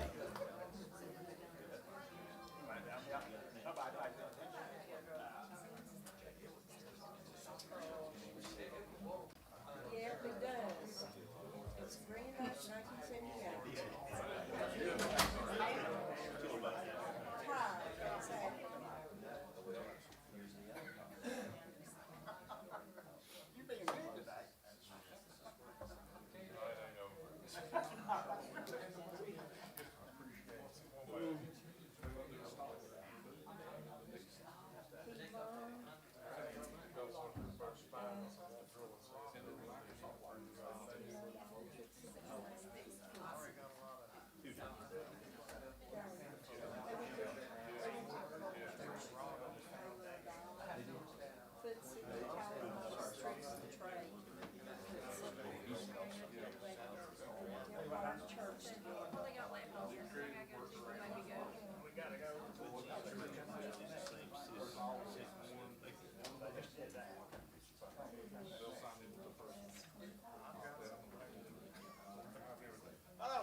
You ready to go? You ready, Lonzo? Lonzo's already horse trading.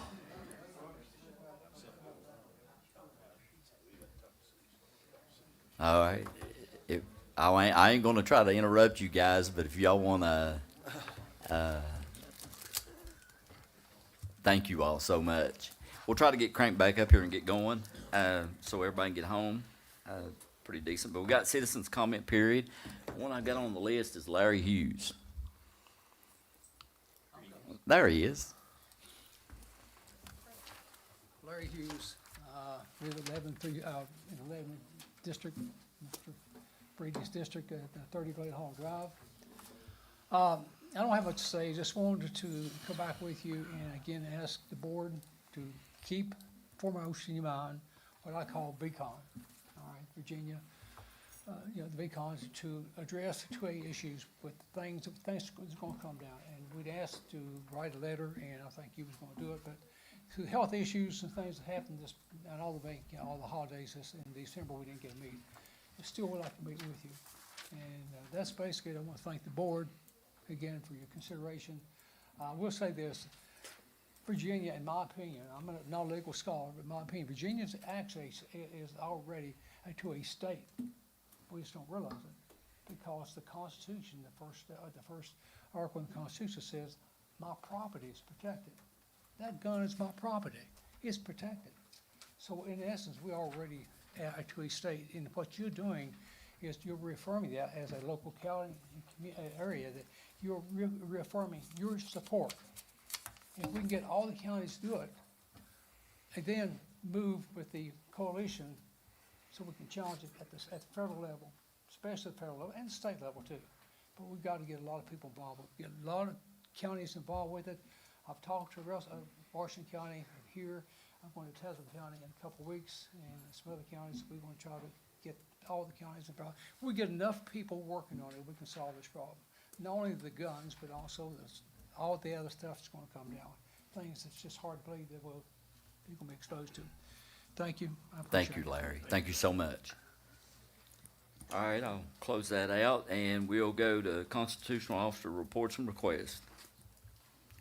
Bill's here. I see Bill. Come on up here, Bill.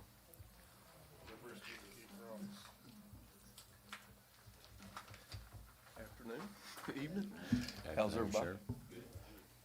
Looking forward to next year, or this year coming up here, and working with everybody. It's been a great 2 years that I've been in. I appreciate so much your support and what we've done for the community. We still got a long ways to go. I'm all in 100%. Look to see how much better we can make it. Work diligently to do that, and if there's anything I can do, phone call away.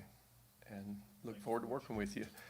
Just a couple little things that in the future I'd like to see. I know it's not feasible right now, but a building for all our stuff is kind of drawing near. I'm afraid we might lose what we have, but we really need to be focused towards that, where we can put our stuff and not have to worry with that.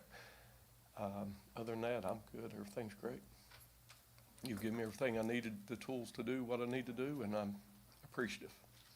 Thank you. Let the public know, Bill, what you got going on over here next to the school. I've had several ask me. All right, so Virginia State Police has purchased a new helicopter, which is basically a four-bladed Huey, which is 56 feet long from tail rotor to main rotor. So the landing zone at the hospital is too small. There's two problems with it, is the closeness to the building with the rotor blades and the tail boom being able to stick out far enough to accommodate it to land there. Another thing is the noise and the wind that comes from it. It's a big aircraft, but it can haul multiple people for like MVAs and things where you're not just taking one. You can lift 2 to 3 people in it and medevac them a lot quicker. So they're planning on, I met with Robbie Hamilton, the med-flight pilot. They're planning on keeping one of the smaller helicopters also. But the Huey will be doing the bulk of the work, and it should be here within 2 weeks. So having that said, if we have something that happens, we need a landing zone for a helicopter for the squad to get to. We had to find a place, and the school system, JJ and them helped me get that little cul-de-sac there, and we've had to clear all the brush and debris away from it. We're still in the process of doing that and doing a little grade work where it can come in, easy access, and take off to blast off from. So we're working on that to clean it up, get it all burned up, and be ready for them to come. The hospital over there, the helipad itself, this helicopter probably weighs 3 times as what the other helicopter weighs. So with that foundation, the engineer's gonna have to look at, see if that thing, if it even could land on it, that could hold the weight of that helicopter. So that's another big issue. So I didn't wanna get caught in a situation where we didn't have anywhere to try to land it, to medevac somebody out. So we took an early initiative to find a place and to get it prepared, so when that emergency comes, we'll have a place for them to come to. They'll know exactly where to come to, the squads will know where to go to. The lane that goes out there, well, we talked about gating it off, but I don't really want to do that. I think we put proper signage up that that's a landing zone, that it's not a parking zone. If you get caught in our parking, you'll be towed away. It's easy egress and to get into for the squads. It's an easy blast off zone for them to come in and get out. So they're very excited about that opportunity. We met Lonzo the other day out there. There's still a lot of stuff needs to be cut. We've got some trees on someone else's property. We need to look at trying to get those laid down to mitigate the hazards of that. So hopefully we can get that cut down. It'd be a clear path for them to come in and out of. That's what we're doing right there. So any emergency. That looks good, and thank you for letting everybody know, because I've tried to tell what I knew, Right. which wasn't as in detail as you knew. So I'm trying to work with the town now to move a fire hydrant that's down in the cul-de-sac, which you don't want to hook a fire hose to when the helicopters come, because it's mandatory that the fire department has to be on scene in case there is a fire or crash landing. So they'll be dispatched out to be standing by for it to come in case something happens. They can hose it down, but we need to move that hydrant to the upper side to where they can hook to it and be prepared if something happened. They don't have to go run into the fire to try to hook something up to. So we're gonna try to move that hydrant out just a little bit further. And he says it's gonna be minimal. We don't need wind socks because he flies by the flags at Food City and by PALs. He can judge the wind by the flag. No need for lighting.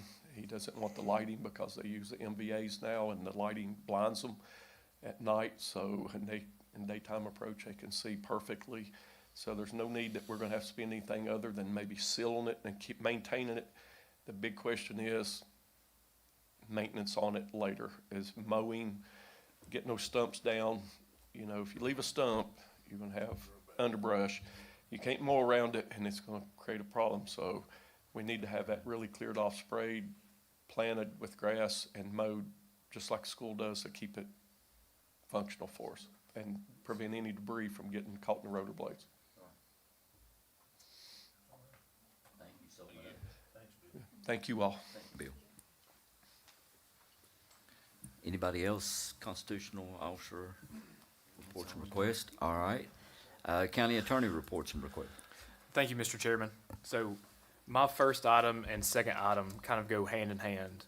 So the first item would be what Ms. Shorter talked about earlier, the changing the precinct locations in two of the precincts in the county. But where the second line item ties in, the Board of Supervisors resolution, the reduction of Board of Supervisors membership. So with further research, it's not something that can be accomplished by a resolution to reduce the size of the board. So that has to be done through the precinct ordinance that Ms. Shorter came and talked about. So ultimately, of course, that would entail a public hearing, input from the public, therefore, and then a vote from there. So with looking at items 1 and 2 hand in hand, you know, I've been approached by members of the board to look at doing a reduction down to 5 members. I think the most efficient way to do that would be to explore the option of going to 4 electoral districts, retaining the at-large position.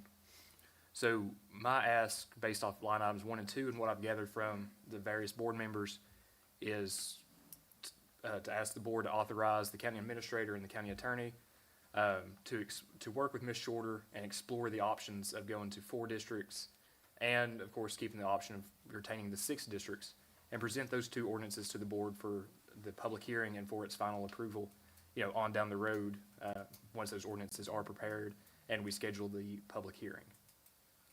So would ask a motion to authorize Mr. Lester and myself to, or the county administrator and myself to, work with Ms. Shorter to explore those 2 possibilities. Tyler, does the motion we made earlier take care of the ordinance for the redistricting, or do we need to make a new motion for that? Separate from the 4 and 1 or the reduction of the board? Yeah, so that would be all encompassed in that same ordinance whenever we brought it back. I think it takes care of it for now, but if we're wanting to look at the potential of, you know, adjusting any precincts or, Right. Of course, reducing to 4 members. So my concern would be that we're trying to do too much with not enough time. I think Diana's urgency on getting, especially with the potential for a special election, of getting these precincts redistricted, or not reassigned, I should say, is the pressing issue. The other issue we can continue to work on, and we can take that up at a later time, but that's why what my opinion would be is to take it up in separate motions. Yeah, I believe. Take care of the precincts that are an issue right now, and then take up have you all do the research. I think and so, do yeah. that later. Yeah, to break down the motion as small as we can, you know, even if that requires multiple motions, I think that'd be the safest So and soundest. I'll go ahead and make a motion for the ordinance for the redistricting of the 2 precincts that are in question currently, and then We already did that. She was just coming in. we got to have We but already we have had an a ordinance, right? We had a public hearing already on it. Okay. Yep. Yeah, so as far as changing the precincts, that would be taken care of. This would be to explore the option of going to 4 election districts as opposed to 6. Okay, I'll make a motion. We authorize the county attorney, the county administrator to look at those options for reducing the board to 5. Or to 5, with an at-large member, all right? I'll second it. What's the trouble with making it 5 districts? So if we're wanting to go to 5 members, under the Code of Virginia, we're required to have an at-large member. So if we're retaining that at-large position, it would have to be 4 election districts plus that one at-large member. That'd give us 5 total. Well, let me ask you about Tazewell County, because Tazewell County has 5 members in 5 districts. Were they grandfathered in some way, or So I believe that would be because different forms of county different government. form of government? Yes, Okay. be the same way as Wise County. Wise does not have a large member either. Yeah, Tyler, if I'm not mistaken, I think we had 6 members at one time. We had a bill carried that Yes. added an at-large member to make it 7, an odd number. Yes, And so in order to get that reversed, we would have to have someone carry a bill at the legislative level to take that out. that would be correct. So that wouldn't really be up to us necessarily, but that's the genesis of that, Andrew. Okay, I've got a substitute motion. I'd like to send a letter, let Tyler send a letter to our representatives, which will be Moorfield, Pillion, and O'Quinn, to remove the at-large requirement from Russell County. Okay. Second.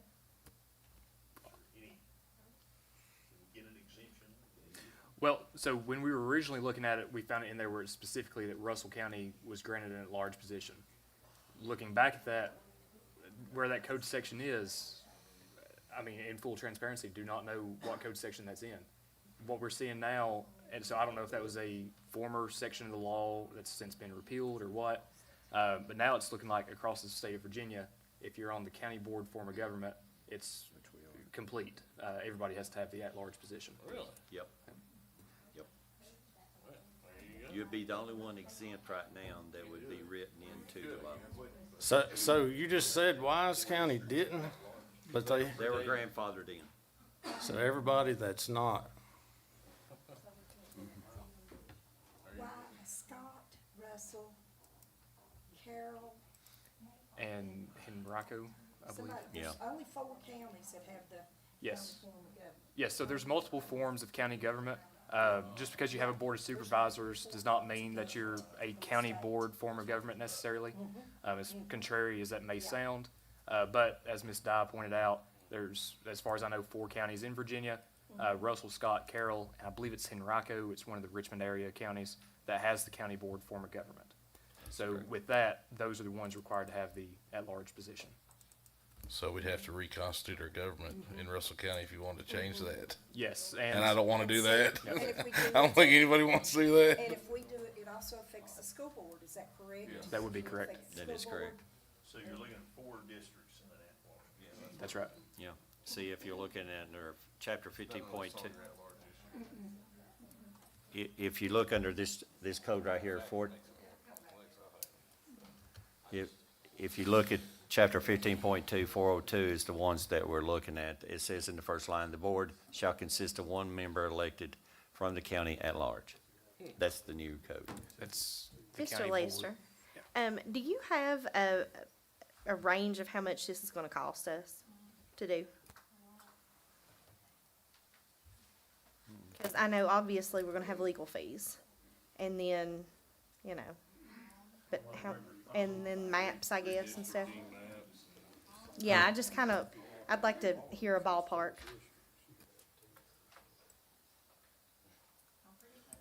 I don't know if y'all remember Reggie coming in. That was back when they were looking at going to 7 districts, and he was there at time after time talking, "Hey, you're gonna add 2 additional members, you're gonna do this, blah, blah, blah." He said, "You're gonna cost the county $1 million over a 10-year period." And he wasn't far from wrong, you know, when you look at it. So you're looking at about that same reduction because you're I mean, eliminating 2. yeah, no, I understand, the reduction cost, but I mean the cost to actually get this done. Like, Weigh that against the reduction. The Well, ROI. I understand, What's but the I've- ROI I've- on this thing? Yeah, Is it exactly. worth the squeeze? In other words, right, and you gotta look at, you know, I'd just like to see, I know what it'll save the county if it's done. I just would like to know how much it's gonna cost to get it done. Like Nate said, ROI, is it worth it? Well, if you're gonna throw in anybody's 2 cents, mine is, I'd like to know exactly what it's gonna cost.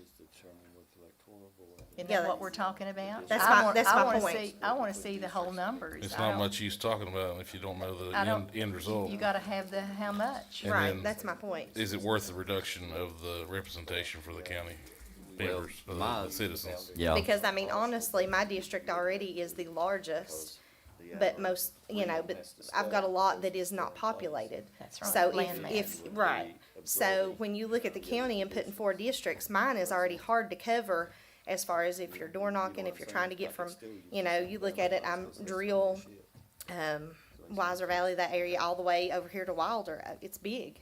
Well, and you could end up in a situation sort of like the state of Virginia where your population areas control the whole vote. Well, yeah, it does. And then you've got certain areas that have more that don't necessarily have anything to, I don't want to say anything to do with, but like, they don't have a lot in common, you know, with other areas. But by law, we all have to be within, is it 200? 200 or 250 people, citizens, voters, whatever? 2%. Thank you.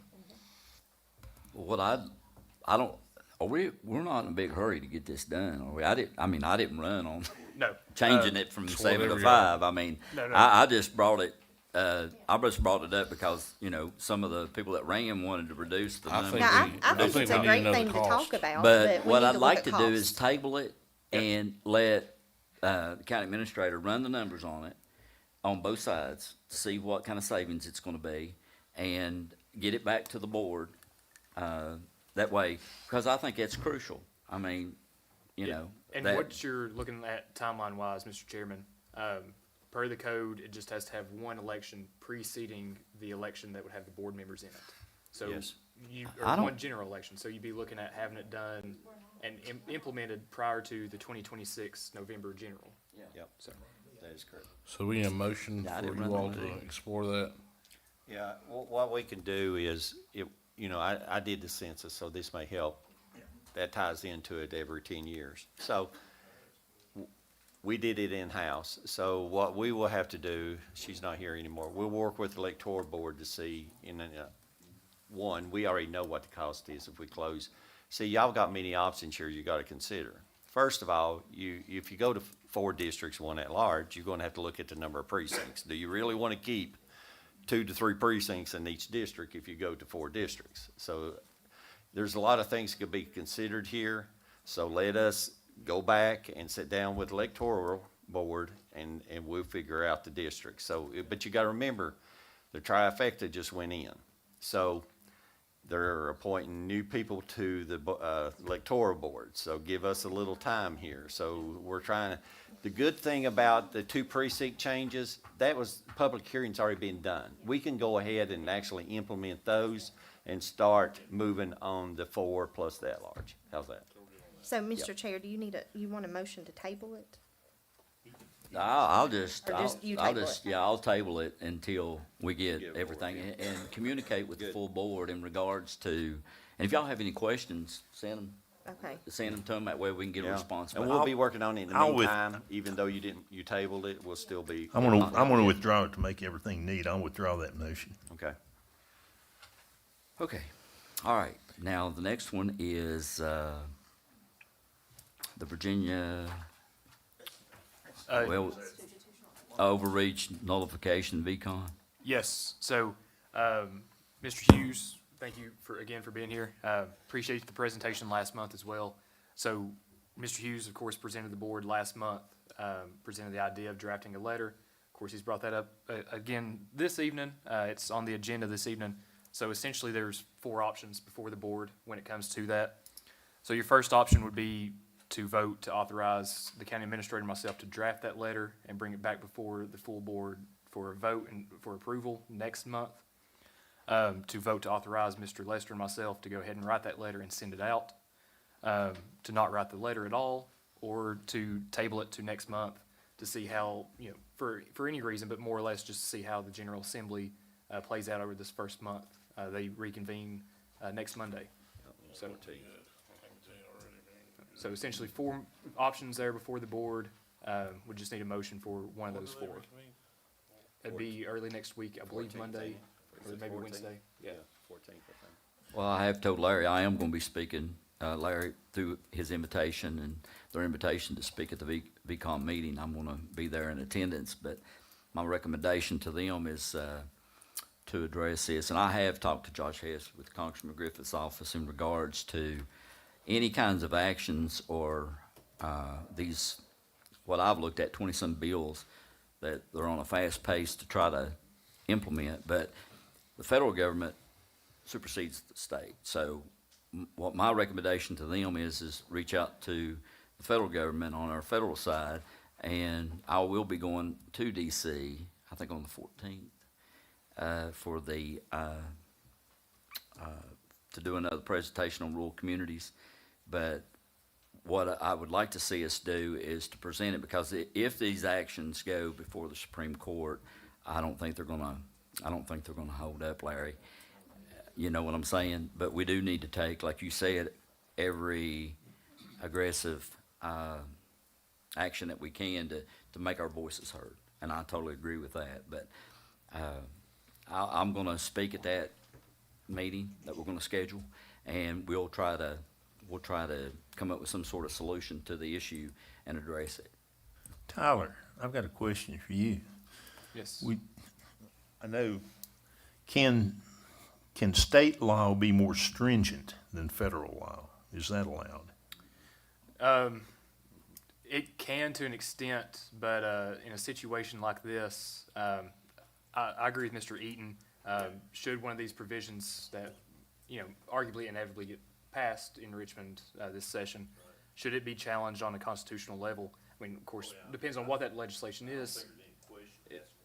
Yeah, I mean, it could be. It's like, we can do an ordinance, but we can't be less stringent than the state. Yep. So you can to an extent. But we can be more stringent. Yes. So that really doesn't apply So, state to federal. well, it kind of follows the same principle. So the state can be a little bit more stringent, but it can't be so stringent that it infringes upon those constitutional rights. Yep. So that's where, should one of these provisions, if it gets passed and signed into law by, the General Assembly, if it's challenged constitutionally, eventually makes its way up to the Supreme Court, could be stricken down. So I don't if think it there's does any infringe on question that there's right. gonna be if they do it, it'll be a string of lawsuits. Yeah. Okay, now, I think we've already took action on number 4, transfer the county property to the Russell County IDA for Project Powder. We've already took care of that one. Number 5 is the Russell County-wide forensic audit request for proposals RFP.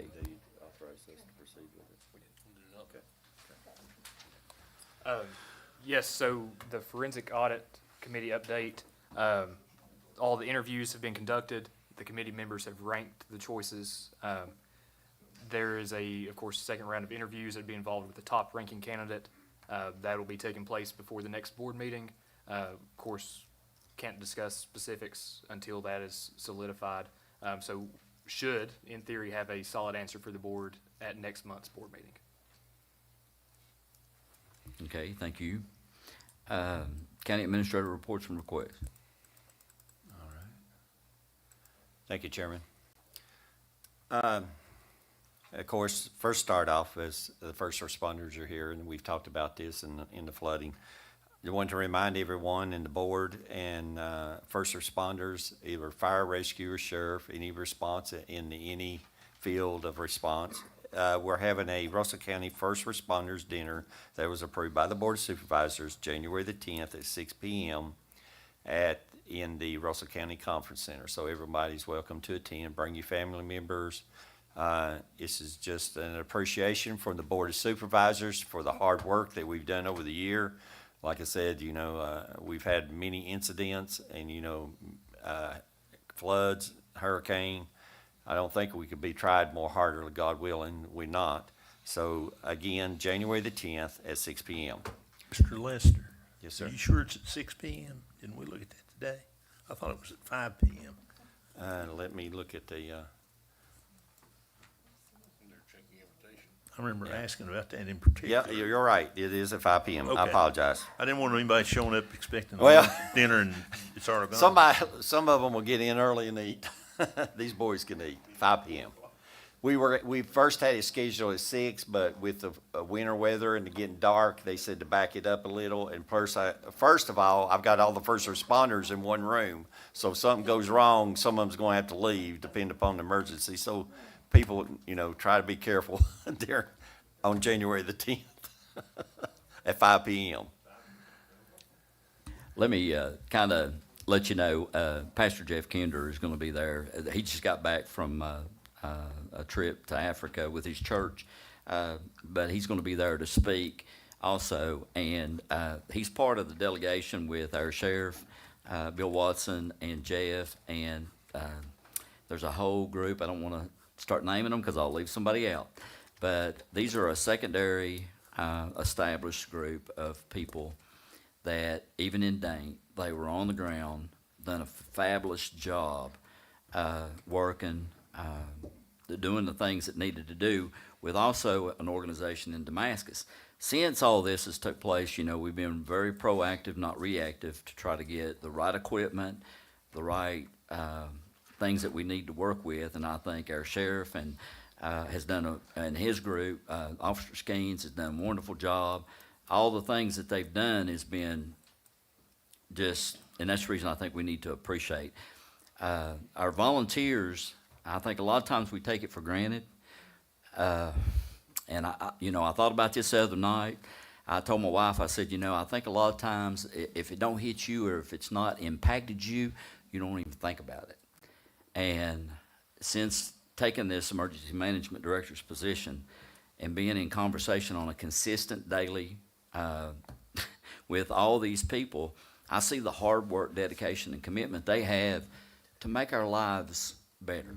So if you have a problem, whether you need to land the Huey or you need to have one of the emergency management vehicles out on site, now they've got 2 so they can cover each end of the county, with chainsaws and with apparatuses. And I will tell you this, Governor Youngkin and some of the delegates and some of that have looked at Russell County as an example of what it takes to do this.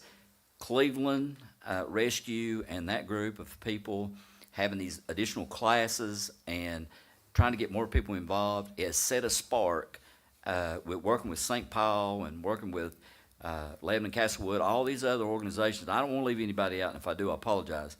But we've got some great things taking place in this county, and I think our cooperation, and we can't ever thank them enough. So this is just a little tidbit of what we can do to show how grateful we are for your service and what you do. And hopefully this will help you to maybe set fire to some of these young people that we heard tonight that you can't get to work, 45%. So maybe we can set some fire to them to get them involved more closely with our emergency management resources. And I do thank you.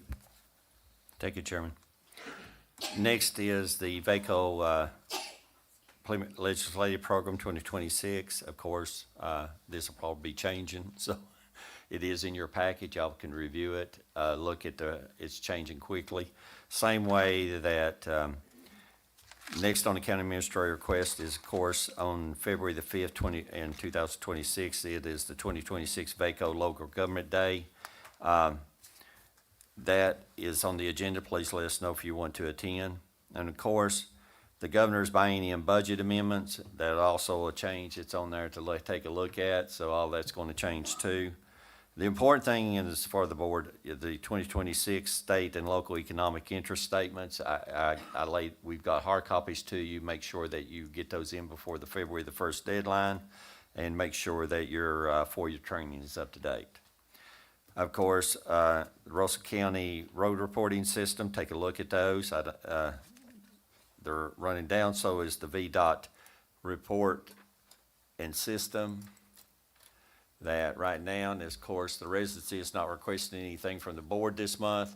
It is looking at the routes that are at the Given School and the Copper Creek. They know that we're working on those on projects, so they want to get them out of the state system. So I'll be addressing that at the next board meeting, so will VDOT. So Next is the county and the PSA project listing. I sent out an email to the board members on the status of the generators, on where we're at. The fire departments are up and moving. Of course, the library is being completed out, and we're moving through the projects. Of course, it's hard in the winter months, and that's the time we do the inside work. Next is the Honaker and Castlewood canneries closures. So we will be closing those, giving everyone the heads up, because it's getting to the time of winter when the boilers, and we're having to maintain and making sure that these don't freeze on us. And so we give everybody an opportunity to get through their meat. We're going to be closing them next Tuesday, so everything will be done. Next on the county administrator reports and reports is the Russell County disposal site for holiday schedule. We got quite a few comments on Facebook about trash during Christmas.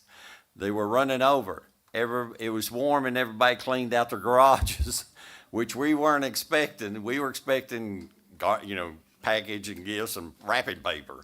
So, but one thing that y'all got to remember is be patient with us, because our trash sites are there and they can be taken, but if the transfer station is not open, they're not moving down to Bluntville, we cannot put legally, it's $35,000 fine. Is that correct, Andrew, Nate?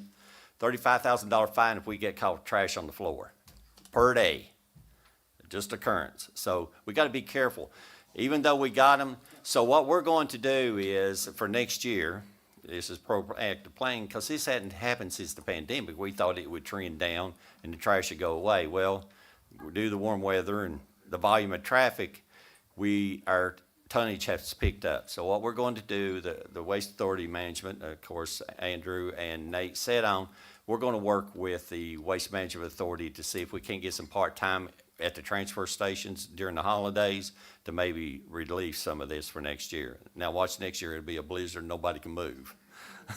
But anyhow, not to be facetious, that we'll be dealing with, but please be patient. Mr. Chair, if I may speak with Mr. Lester. The open tops that we have, Yes, ma'am. do we have a tonnage on those currently? You remember you were giving us a tonnage on those a long time ago when we were really in the throes of debating closed, fenced in, and quality convenience centers. And I understand everybody thinks these are not quality, they're not convenient. Our convenience centers are not convenient. I get that. But we had, you gave us numbers and we looked at tonnage. Mm-hmm. And the Hamlin site was one of the bigger sites as far as tram costs. As far as the cost. Yes. Because we were taking on a lot of things that we didn't need to take on that was very expensive, plus it was convenient for other counties to come to. Yes. So how many open tops do we have now? We got 4 areas that's open top. Okay, can we get a tonnage amount that's happening within those? We keep tonnage amounts on each one and the number of trams that we do, and that's where the cost comes in, because your compaction, you can do 10 to 12 tons in compaction. On the open top, depend upon the type of materials, you're looking at maybe 2 to 4 tons. So you can run yourself to death with these open tops, but they're the messiest of all. Drill, I get Buchanan County. Down in Moxon, I get runovers on the ones that are around close to the border from the other counties, Scott County and the rest. So we'll be glad to give you those. If you was to sit and ask us, the county administrator and the Waste Management Authority, what's the best way to go? I'm not being facetious. Go to other counties. I don't care what county you go of the 14 I just mentioned. You will not see trash sites that look like what we got in Lebanon or down at Dogtown. You will not. You know what theirs is? They put a compactor on the ground on rock gravel, and it's got a little light out there, a little watt bulb light with a farm gate on it. If you don't believe me, go see them yourself. But yeah, and we got some of the best trash sites, but I hate to say that, but we do. But again, it costs to run those open tops, and be patient. But yes. Excuse me 1 second, if I could. I'll make done for that. Are we skipping the public comment? Yeah, we've already had it. Huh? We had it. RD, we had it. Well, I must have been asleep. Are you awake now? Let me finish and you can say all you want. I didn't mean to, I only had one person on the list. Well, the list walked off before we got, I was here. Oh, okay. Again, holiday disposal sites are now to the request. Now, first on the county administrator request is, we had previous ones, and we're talking first responders again. The Starlink systems that we have tested and got it for the fire rescue and the sheriff's department. And we've talked to each individual agency, and these are the numbers that they say they need to do to be able to communicate with the Starlink, which will light them up. I need approval for 20,000, which came in a lot lower by the time we got our contracts in, 20,139.60. I need approval for the Starlink system kits for the search and rescue. So move. I'll second it. Okay, thank you all. Got a motion, a second, any discussion? All in favor? Any opposed? Thank you all so much for that. Thank you, Chairman. The second thing on the county administrator request is, it's the renewal of the Russell County IT services contract, proposes the RFP for it. I will be releasing it to the street until the, next board meeting. I need an approval to release this, So moved. for an RFP. Second. Okay, have a motion and a second. Any discussion? All in favor? Aye. Any opposed? Thank you all. Next on the county administrator request is it's a grant award from the Department of Criminal Justice for $66,667 for the V-Stop grant program. I need approval for appropriation So moved. and allocation. Motion? Motion to approve. You got a second? Second. Okay. Any discussion? Aye. All in favor? And the last thing on the county administrator request is the Russell County OAA program, as the on the opiate program. This is for the Lebanon Memorial United Methodist Church. Y'all have seen the application. It's also up on the screen for $12,000. That comes out of the local funds that we have for this program. It's a They have a recovery recovery program. at Lebanon. correct? Yes. And you have notified him that you had to take the gift cards out of it. Same way that we had to So notify he does know the they're OA. gone. Okay. Do I we need have a motion? approval for the, $12,000 for the Lebanon Memorial United Methodist Church. So move. Second. Okay, we have a motion second. Any discussion? All in favor? I'm in favor, but I have to abstain because I serve on another board. I'm going to abstain because I go to the church and I'm involved in a recovery program. Okay. Okay. Chairman, that concludes Manor County Administrative reports and requests. And Mr. Chairman, if I may, Go ahead. I believe there was a piece of unfinished business on the county attorney's report. Okay. So when we were talking about the VCon coalition, I don't believe we ever did have a vote on that, if my memory serves me correct, on what action the board No, I wanted to take. appreciate that, Tyler. Make No, it- we need to have action. Either to send the letter, One of the five. Yeah.